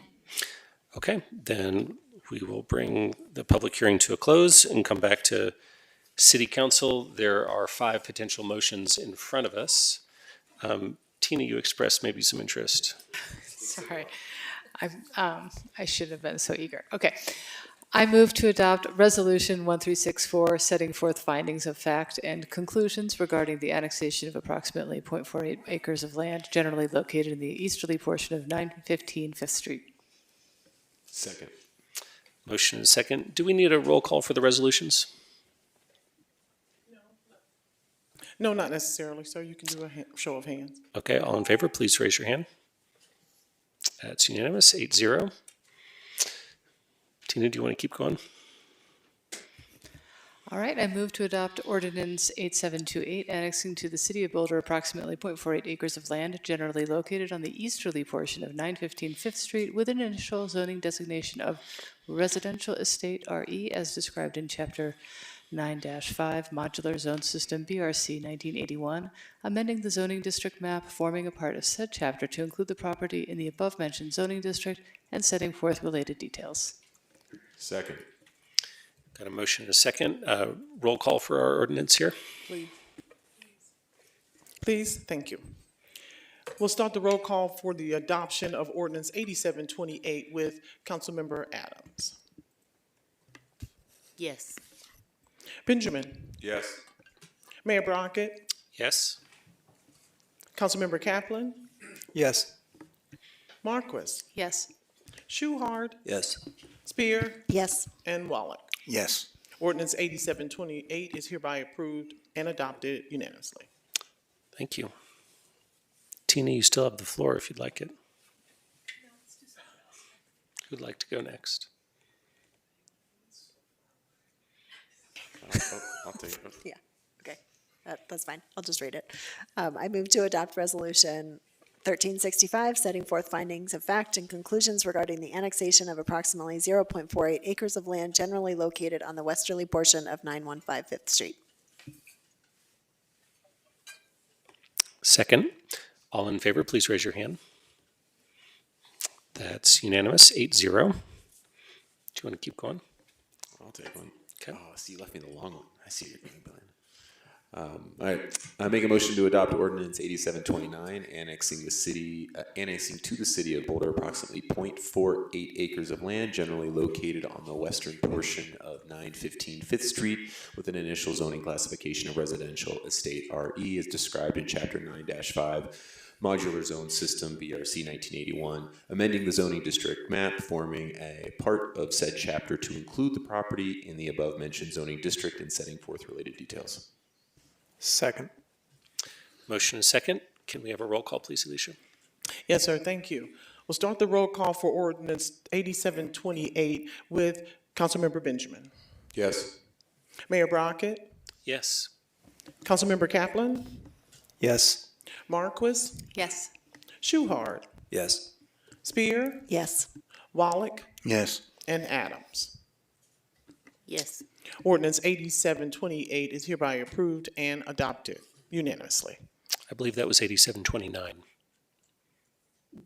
No, thank you. 8729.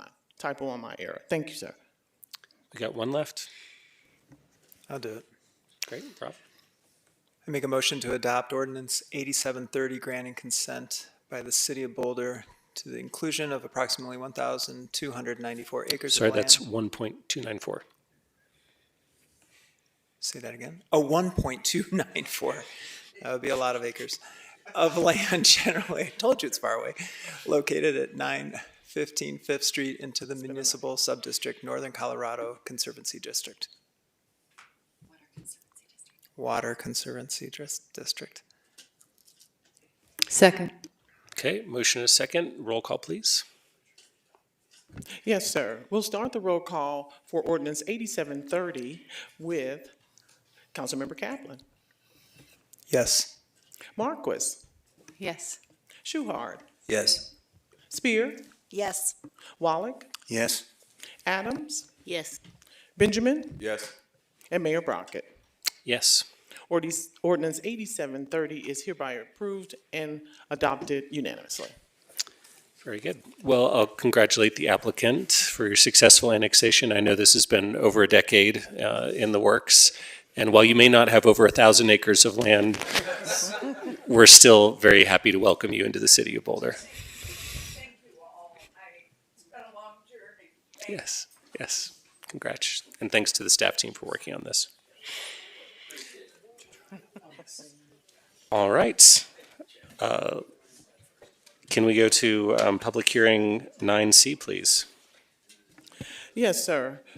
Our public hearing 9C is the continued second reading and consideration of a motion to pass with amendments ordinance 8721, amending section 4-220-43, development of application fees, Title 6, Health, Safety, and Sanitation, Title 8, Parks, Open Spaces, Streets, and Public Ways, Title 9, Land Use Code, Section 10-8.5-2, Adoption of International Wildland Urban Interface Code with modification, and Section 11-1-25.5, Duty to avoid waste of water and to maintain service lines and fixtures, BRC 1981, related to landscaping, water conservation, and wildfire resilience, and setting forth related details. Chris, I'll pass it to you. And I'm on a roll here, so I'm sending it right to Carl. Let's do it. Thank you, Chris. Good evening, Mayor and members of Council. I'm Carl Geiler with Planning and Development Services.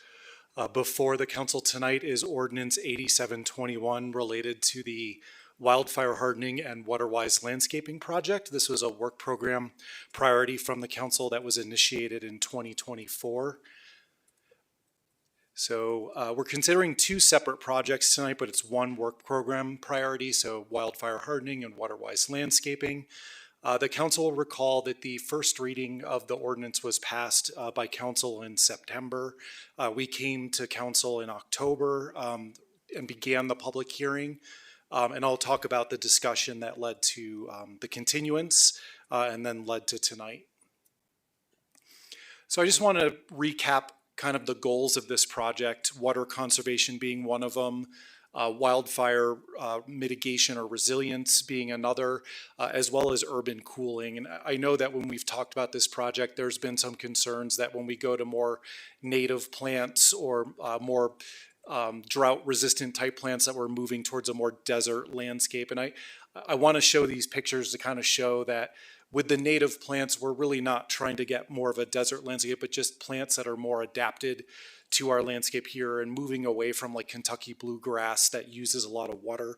We're not looking at trying to take out a lot of trees. In fact, we want to maintain or expand our tree canopy so that we have more shade and more cooling so you don't have more water evaporating. So it's striking that balance of water use to have tree cover and shade, but have the undergrowth be more wildfire resistant and more drought tolerant. So I know like last time we talked about landscape rock, this is to illustrate that when you're putting in native plants and more drought resistant plants, it's more successful to have what we call squeegee mulch, which is the smaller gravel type mulch that holds moisture and doesn't add to urban heat island effect.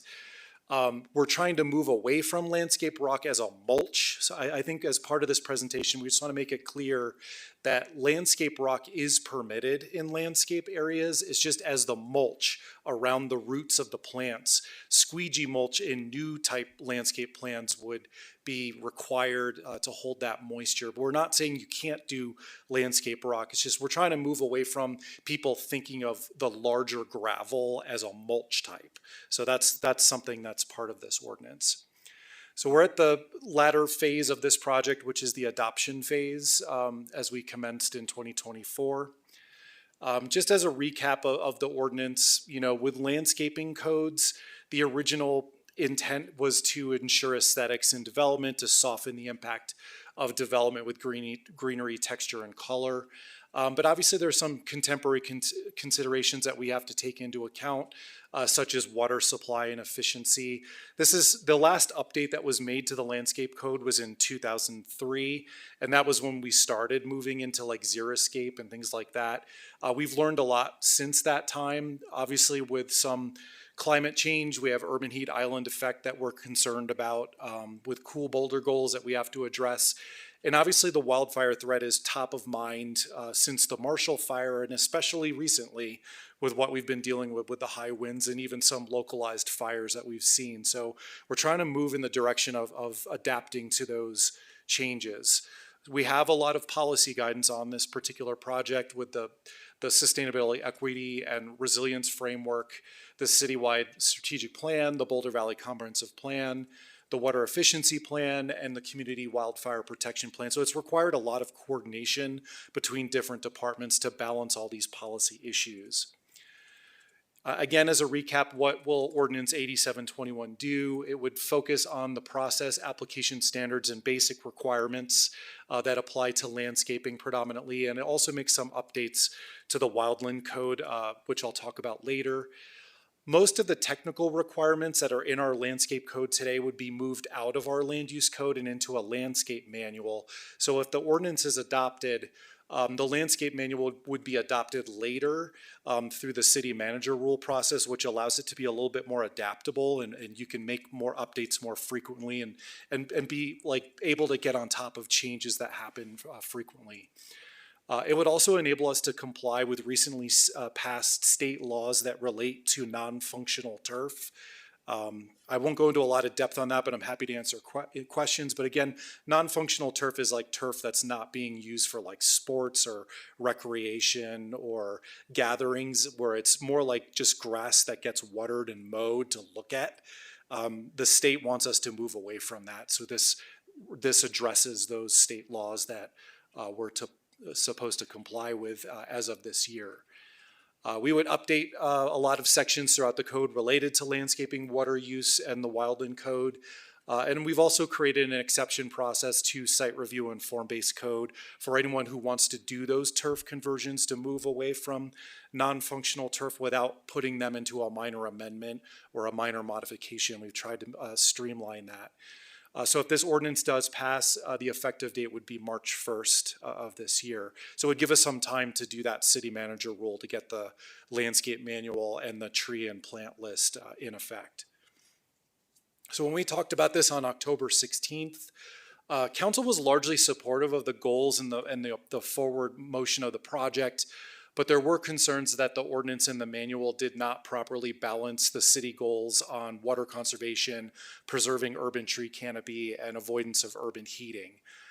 Most of the concerns related to previous requirements we had in the code that if you were doing new construction on a property, you had existing trees that weren't considered low flammability in the wildland urban interface, the code required that they be removed. So there were concerns about that, and that would reduce the amount of shade and would have a great impact on urban heating. So instead of doing that, maybe look at, instead of widespread tree removals, look at other options such as limbing up, things that can reduce wildfire threat without having to remove the trees. So that's something that we've been working on.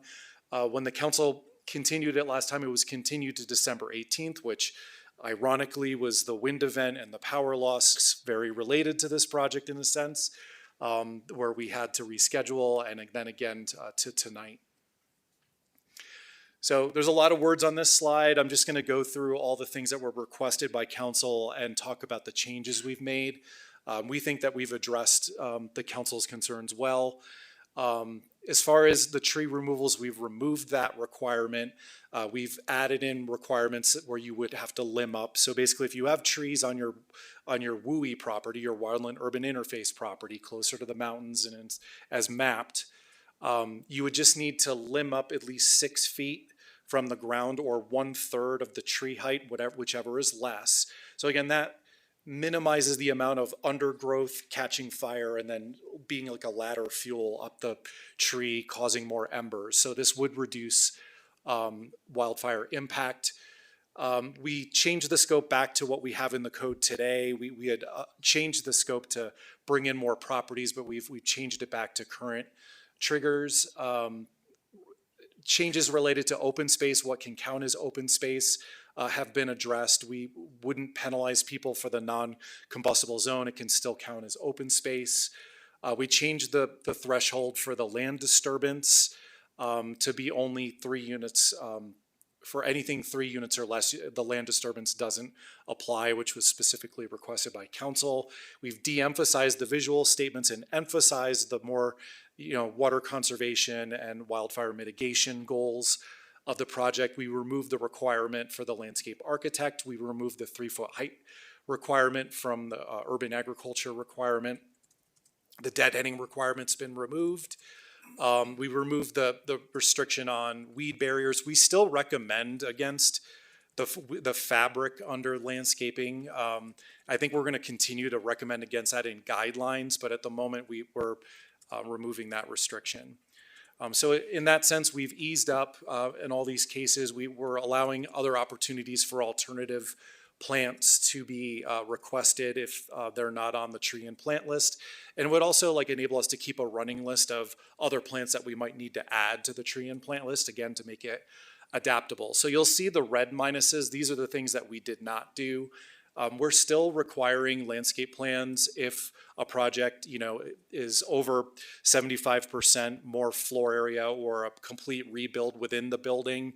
Those are the triggers that still exist today. We feel like if you're adding people to a site or you're adding intensity, that's an opportunity to address the wider goals of the city in terms of wildfire mitigation and conserving water. There was also a side request. It wasn't really requested by all of council, but to allow succulents in that non-combustible zone, that 0 to 5 feet from the foundation of the building. We're recommending against that, again, based on the science that we've seen, that even though succulents can contain a lot of water, in a fire event, they can be heated to the point where they lose that water and they can become equally as flammable, or if they're not maintained or they die in those areas, they're very flammable. So we're continuing to recommend against that.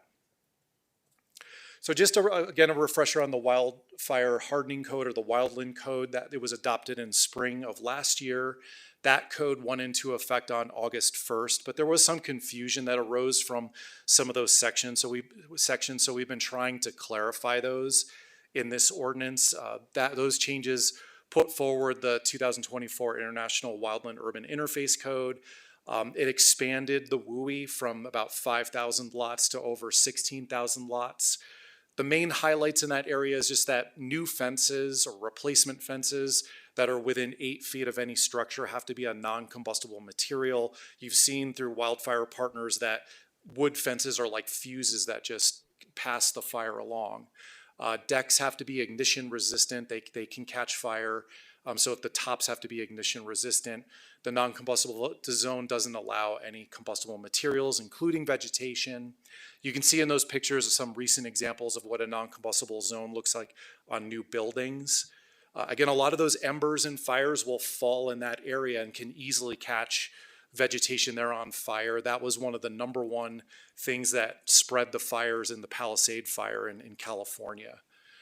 Defensible space is that area of 5 feet to 30 feet, but mostly on project properties where new plantings have to be low flammability landscaping. But we have made some updates to the Wildland Code, which I wanted to highlight here. Again, I already talked about the limbing up requirements that relate to new construction.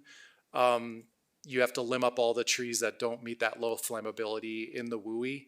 The requirements still require the removal of junipers, however. If you're doing new construction or substantial reconstruction on the site, junipers would require removal. It's not retroactive. It's not saying that everybody has to remove their junipers on their site as of a certain period of time, but as part of a redevelopment project, they would be required for removal.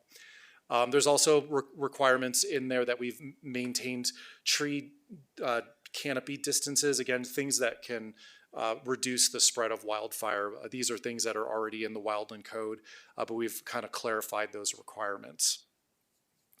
These are some graphics that we've borrowed from other expert places. So the U.S. Fire Administration shows that 10-foot mature tree canopy separation requirement. Bend, Oregon has similar requirements for limbing up trees.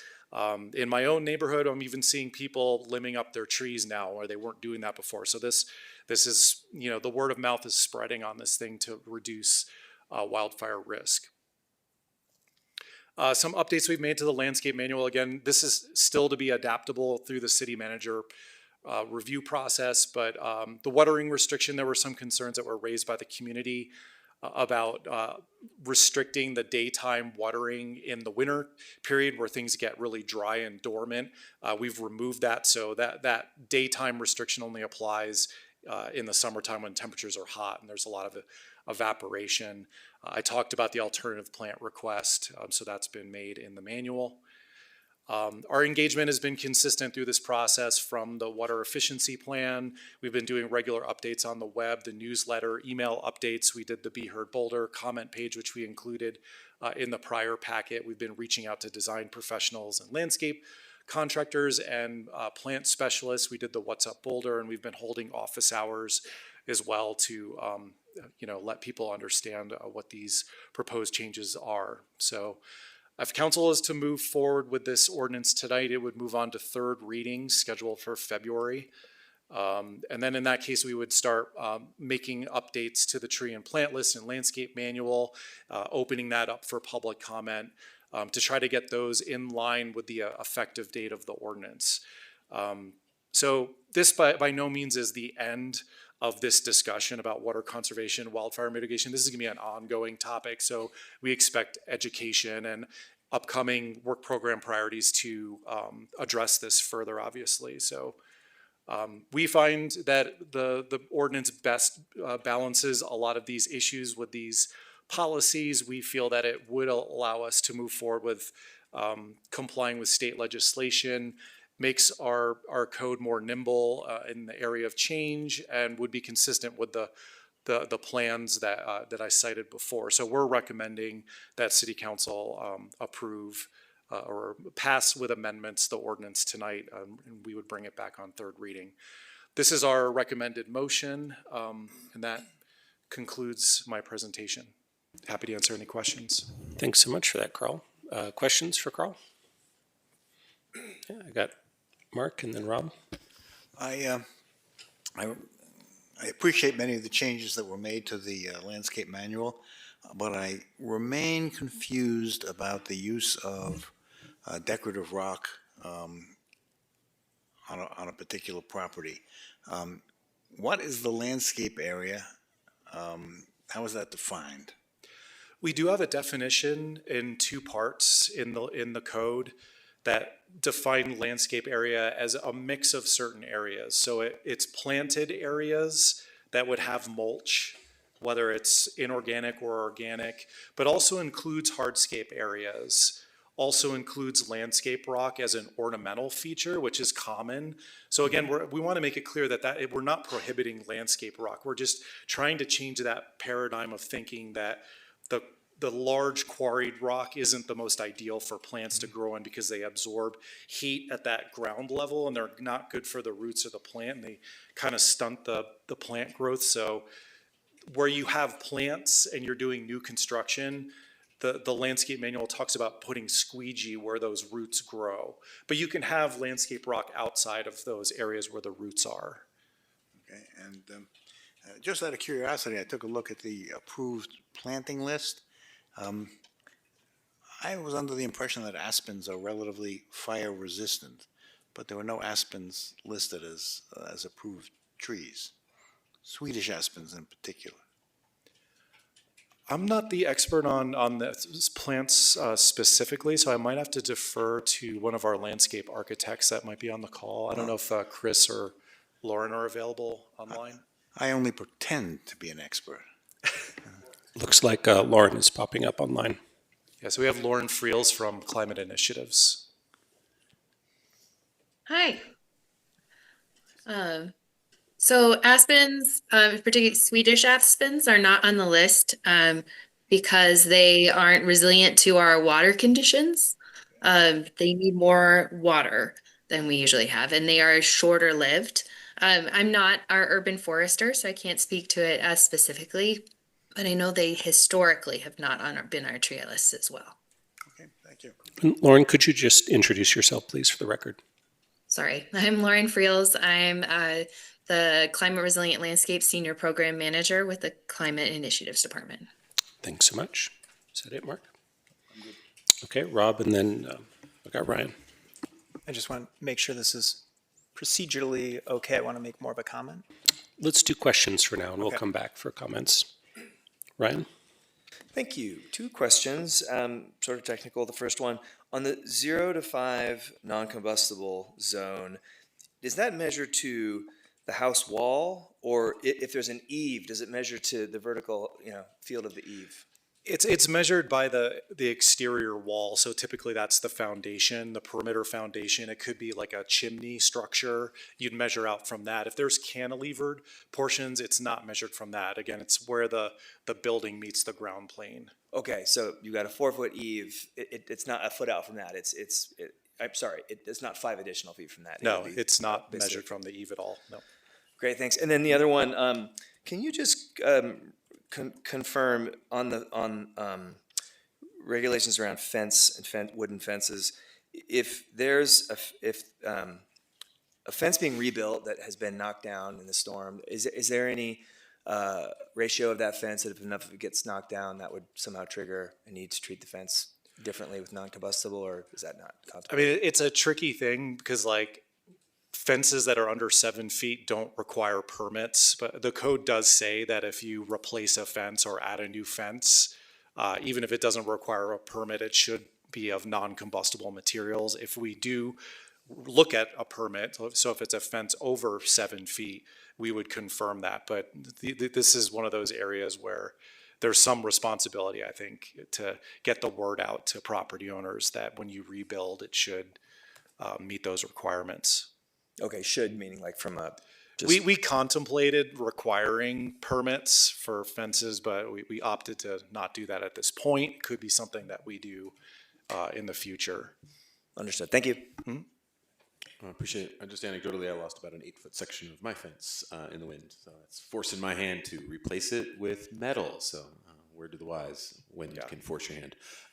My question has to do with, have we vetted this with regards to current best practices with insurance companies? Only because we're noticing insurance companies aggressively drop coverage because of certain probably arbitrary conditions about wildfire. And so I'm just wondering, have we done any vetting, or are we prepared to sort of evaluate where this is with regards to maybe how insurance companies are either dropping or not dropping coverage? Because I'd hate to there be a rule that we have that is creating tension with regards to homeowners and their ability to either establish or keep insurance based on a perceived wildfire risk or some mitigation they did or didn't do to their property.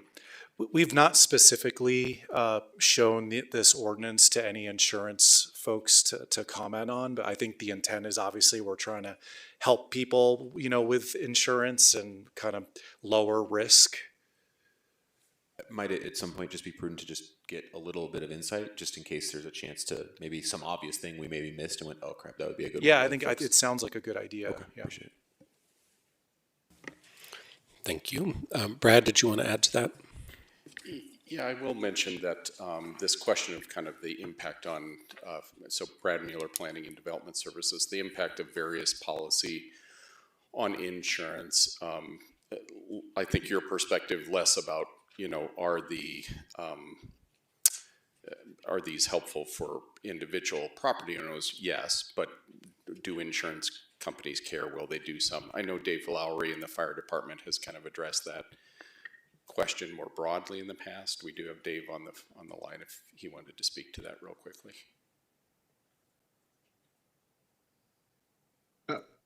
Hi guys.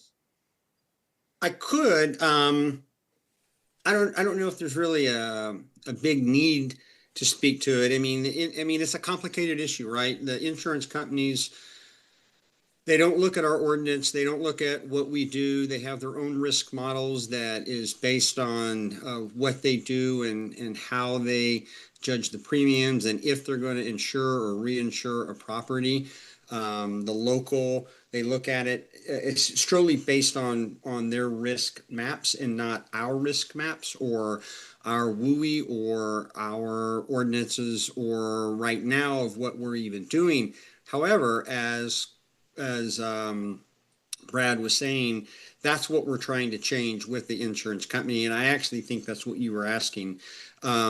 We're trying to get them more involved in the local area and what we're doing as a community to reduce that risk of wildfire, to certainly allow people to keep their insurance, right? That's goal number one, is for insurance company to continue to insure our community and not, and then if we can get more insurance company willing to insure our community, then obviously the premiums will lower as just competition in the insurance company exist. All right. Thanks for that, Dave. Appreciate you popping in. And I'm not sure if you introduced yourself. Do you mind? I don't mind. I'm sorry. Dave Lowry, Division Chief with Boulder Fire Rescue. Thanks so much. Matt, you good? All right. Seeing no other hands raised with questions, we can now segue into comments and maybe towards a motion. So, Rob, this would be your time to make a comment. Thanks, Mayor. I'm going to support the ordinance, but I want to speak to an important implementation principle, and that's the City of Boulder leading by example. As we ask private property owners to invest in landscaping changes and wildfire resilience measures, we need to demonstrate our commitment by applying these same standards to our city-owned properties. The most visible opportunity right now is Chautauqua Park. The juniper bushes throughout Chautauqua represent exactly the kind of high hazard fuel load and ordinance that is designed to address, that this ordinance is designed to address. The juniper bushes throughout Chautauqua are our highest hazard landscaping plants. They're easily ignited, they become ladder fuels, and they have the ability to cast ember showers into the adjacent neighborhoods. I would encourage us to coordinate juniper bush removal and fire-resistant landscaping installation in the Chautauqua area with the current XL undergrounding timeline. This creates operational efficiency and demonstrates to our community that we're serious about wildfire resistance, not just regulating it. The same principle should extend to all city properties, parks, and right-of-ways when the opportunity presents itself. I think our community deserves to see their city government taking action. It builds the community trust necessary to effective emergency management. Thank you. Thanks. I got Nicole and then Tina and then Matt. I just wanted to say thank you for all the work on this and the extra work too. Some of the things that I really appreciate about this change, we are shifting to functional goals, and I really appreciate that, like water conservation, fire resilience, biodiversity. I really like the flexibility that we've brought in over a few iterations, like allowing residents to trim trees rather than removing them, and letting residents propose additions to the plant list, the approved plant list.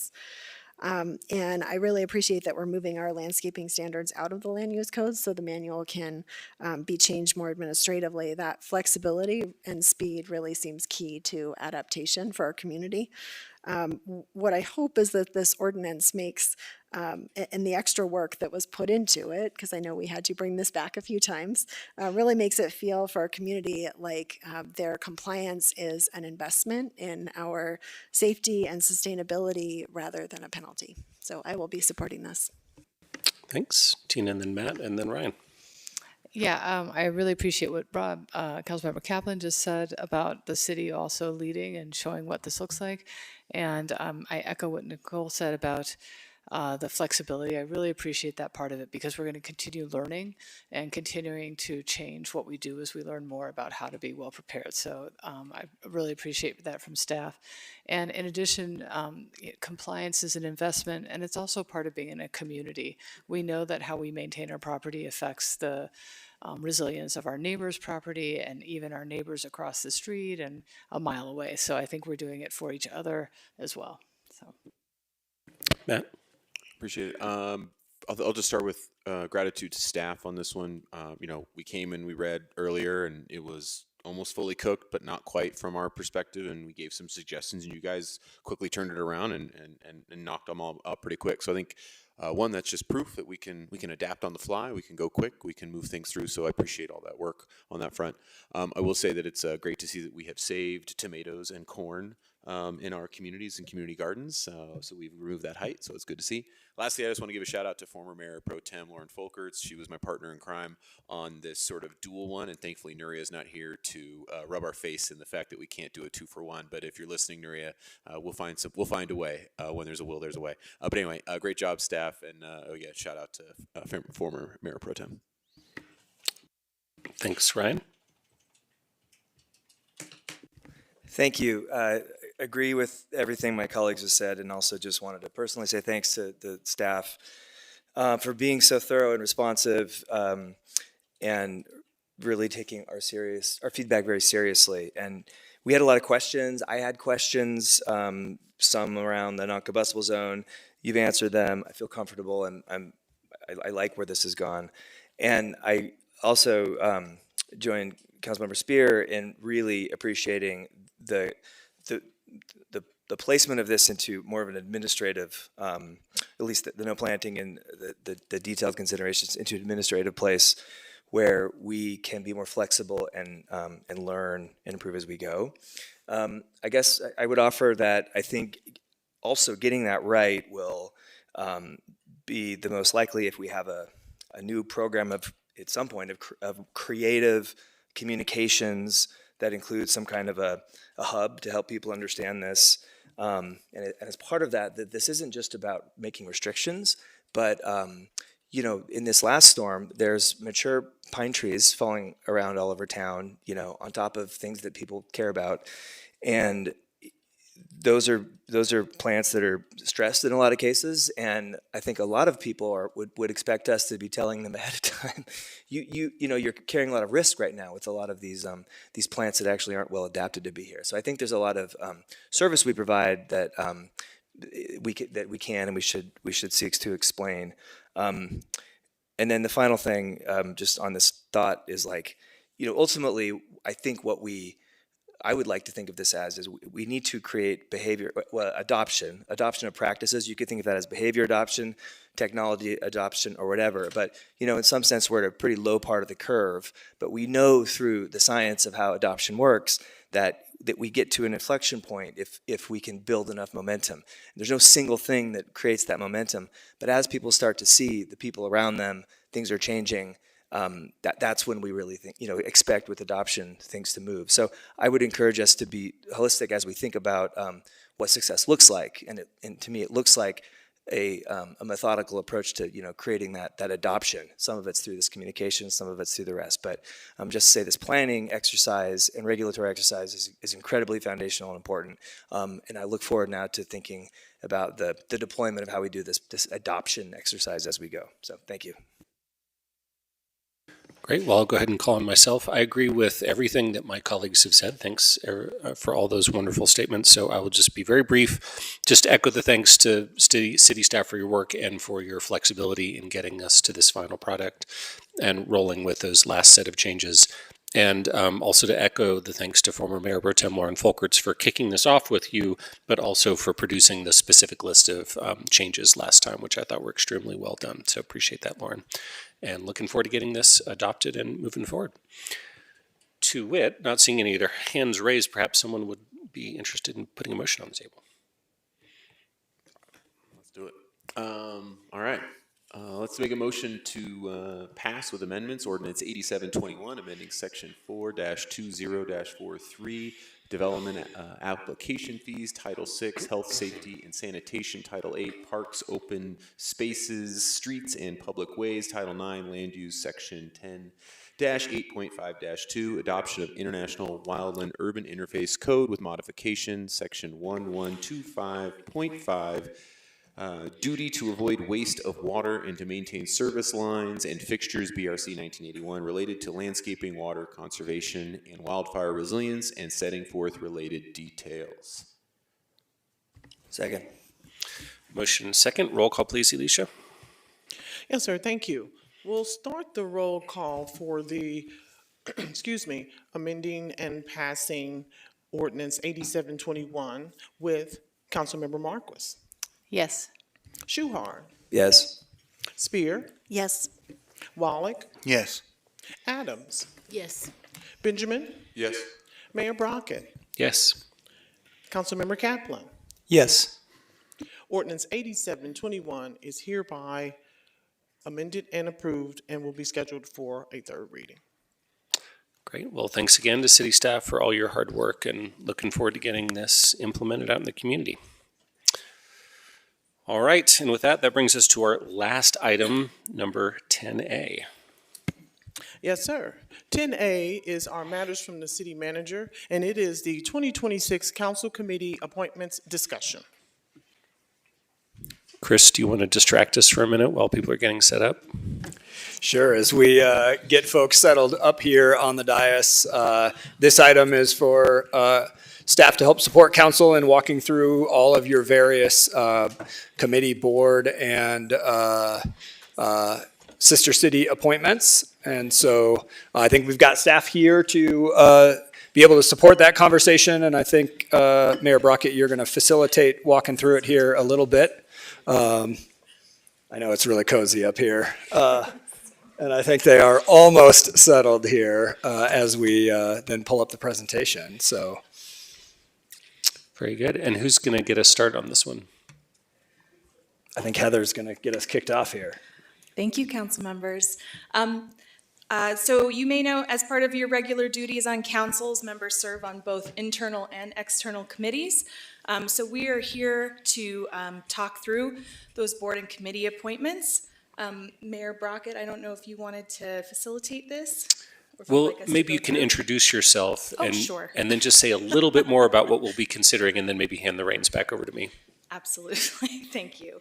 My name is Heather Stauffer. I'm the Intergovernmental Affairs Officer for the city. I'm joined by Megs. Go ahead.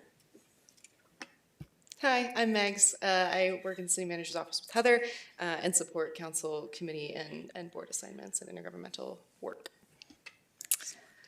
So what we're going to ask you to do tonight is to indicate your interest in filling existing vacancies on boards and committees or sister city liaison positions. We're also going to ask council members to indicate their interest in giving up an existing appointment or interest in serving on a new board or a committee. So on your slides, you'll see only vacant boards and committees, but you also have a list of all the committee appointments in your packets for your reference.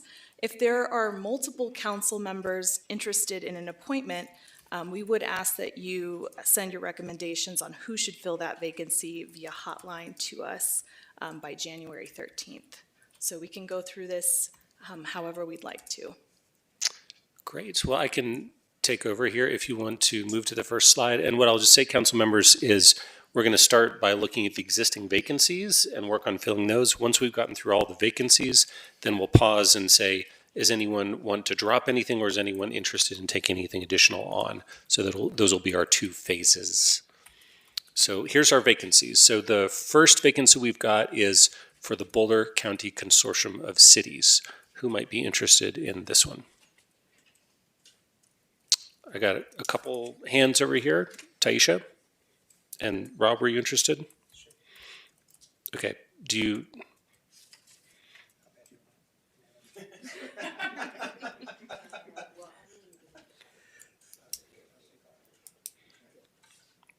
Did we have a resolution there? Yes.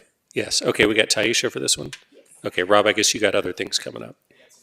Okay, Very good. Next, we have the Mile High Flood District, which must be filled by the mayor or the mayor pro tem. Mayor pro tem Tara Weiner had to go home not feeling well earlier, but she has indicated her willingness to serve on this committee, for which we are very grateful. So if we could put her down for this one, please. Next is the Boards and Commissions Committee. Who might be interested in this one?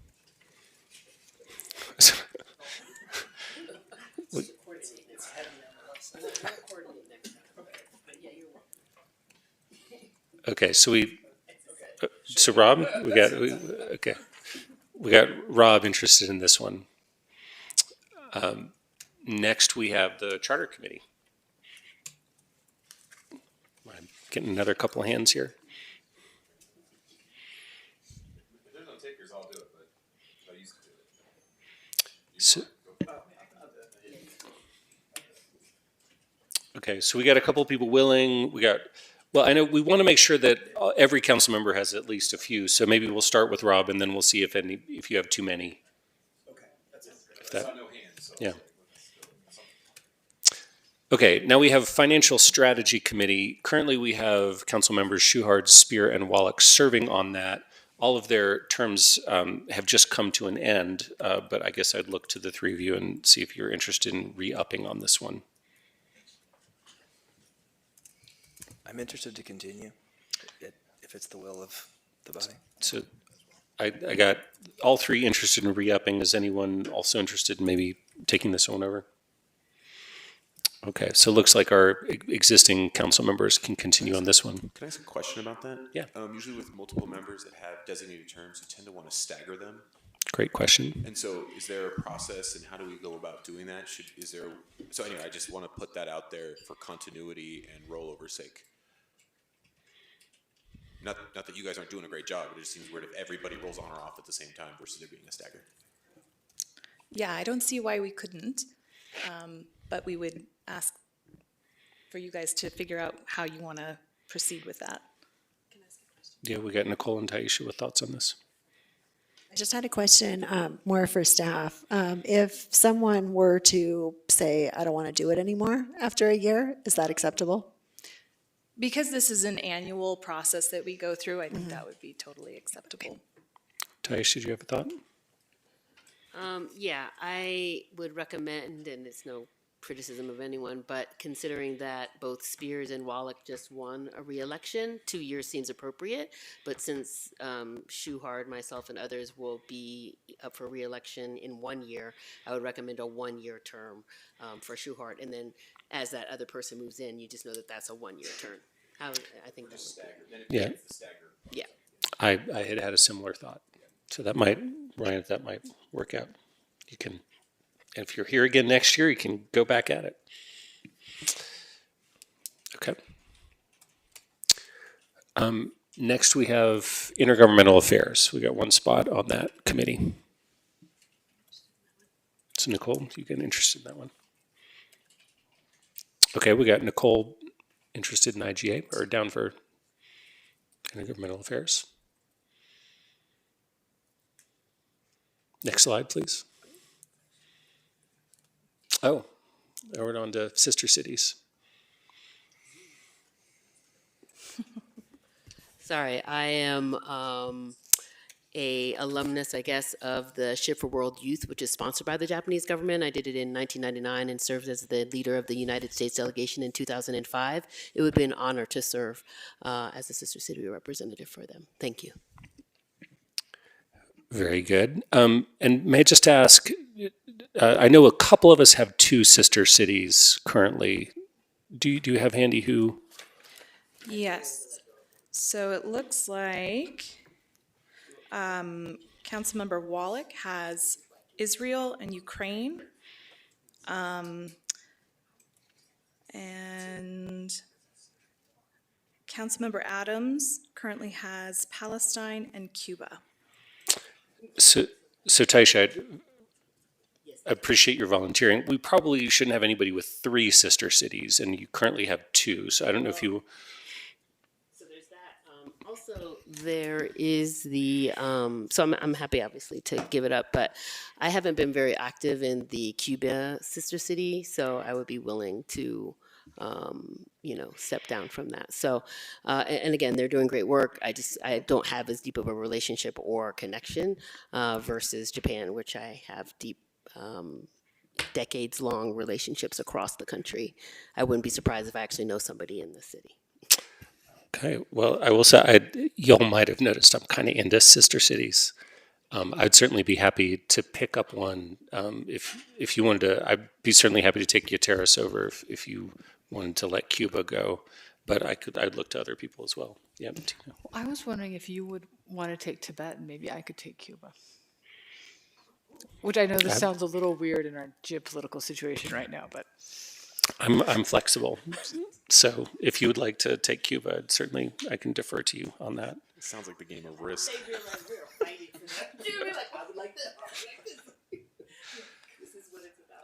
Okay, so what I'm hearing then is a suggestion. So Taish, you're interested in doing Yamagata in Japan, letting Yateras Cuba go. Tina, you would pick up Yateras. You would let go of Lhasa in Tibet in China, and then I would pick that one up. Anybody else want to throw in another variable? Did that good, Mark? I'm happy with Venezia. It's a new assignment. I would be prepared to continue with Ramat Hanegev, but if somebody feels the urge, I would give that up. Can I just have a process thing here? There's a decent chance next week we make a sort of taking on the sister city ordinance and making changes to that. Some of those recommended changes might be changes to this very list. And so maybe instead of us going all over the place on this, maybe we just take a pause and make those decisions maybe on the backside of any such ordinance changes we make to the sister city ordinance, should that be a council priority. So anyway, I just put that out there because we might be right on the heels of that, and that's going to cause another shuffle here in maybe a few months. Well, I appreciate that, Matt, but I think we do need representatives in the meantime, and I'm not sure how long such a process might take.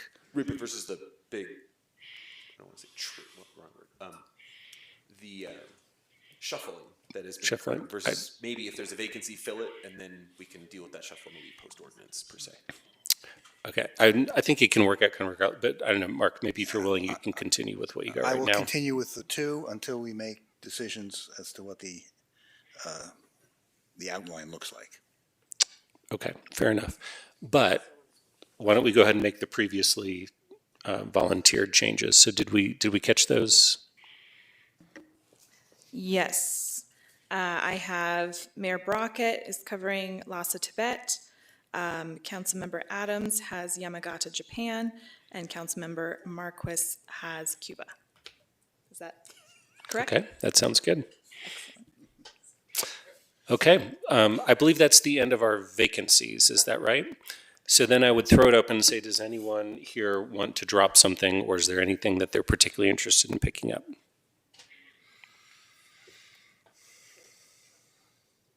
Oh, sorry. Taisha, do you want to speak into the mic there? Yes, I would love to speak into a microphone.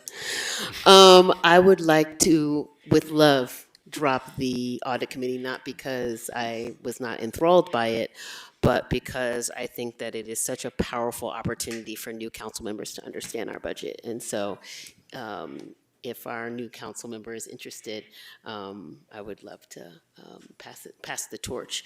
Sorry, Mark, you get to stay on it, but we love you. Don't say that you weren't enthralled by it. Of course you weren't. It was awesome. It's the audit committee. I went through every page. Okay. Yeah. Well, okay. Thanks for that offer, Taisha. Rob, were you interested in? I'm more than happy to take it. Okay, great. Thank you so much for that. All right. Any other interested in moving around? Taisha? So the RCAB, the Resource Conservation Advisory Board, the nature of that board has changed, and it's less policy oriented and it's more professional development. I'm the only elected official that attends those meetings regularly, and although I've appreciated the learnings that I have received since that shift was made about 6 months ago, I think Jamie, our staff, does a wonderful job of participating there. It says staff or council members, so I just wanted to, I would like to have us move that away from being a council appointment and to a staff appointment. Thank you. So Heather, Chris, I wonder if you might look into that and come back with us and see if that would be manageable. Absolutely.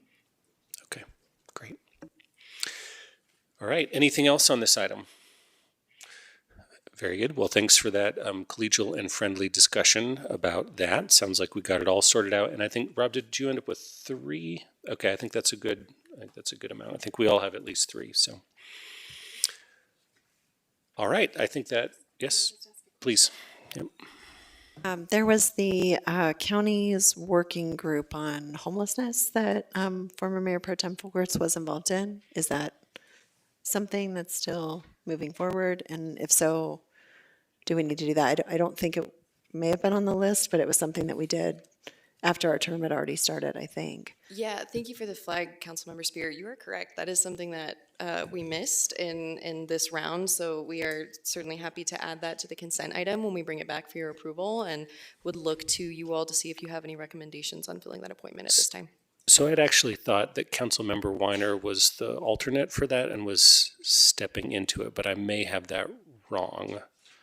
So I wonder if somebody could look into this a little bit and then get back to us with an email, and we could maybe have a little bit of offline discussion. We're happy to look into it, and if that's the case, certainly council could choose to appoint another alternate as well.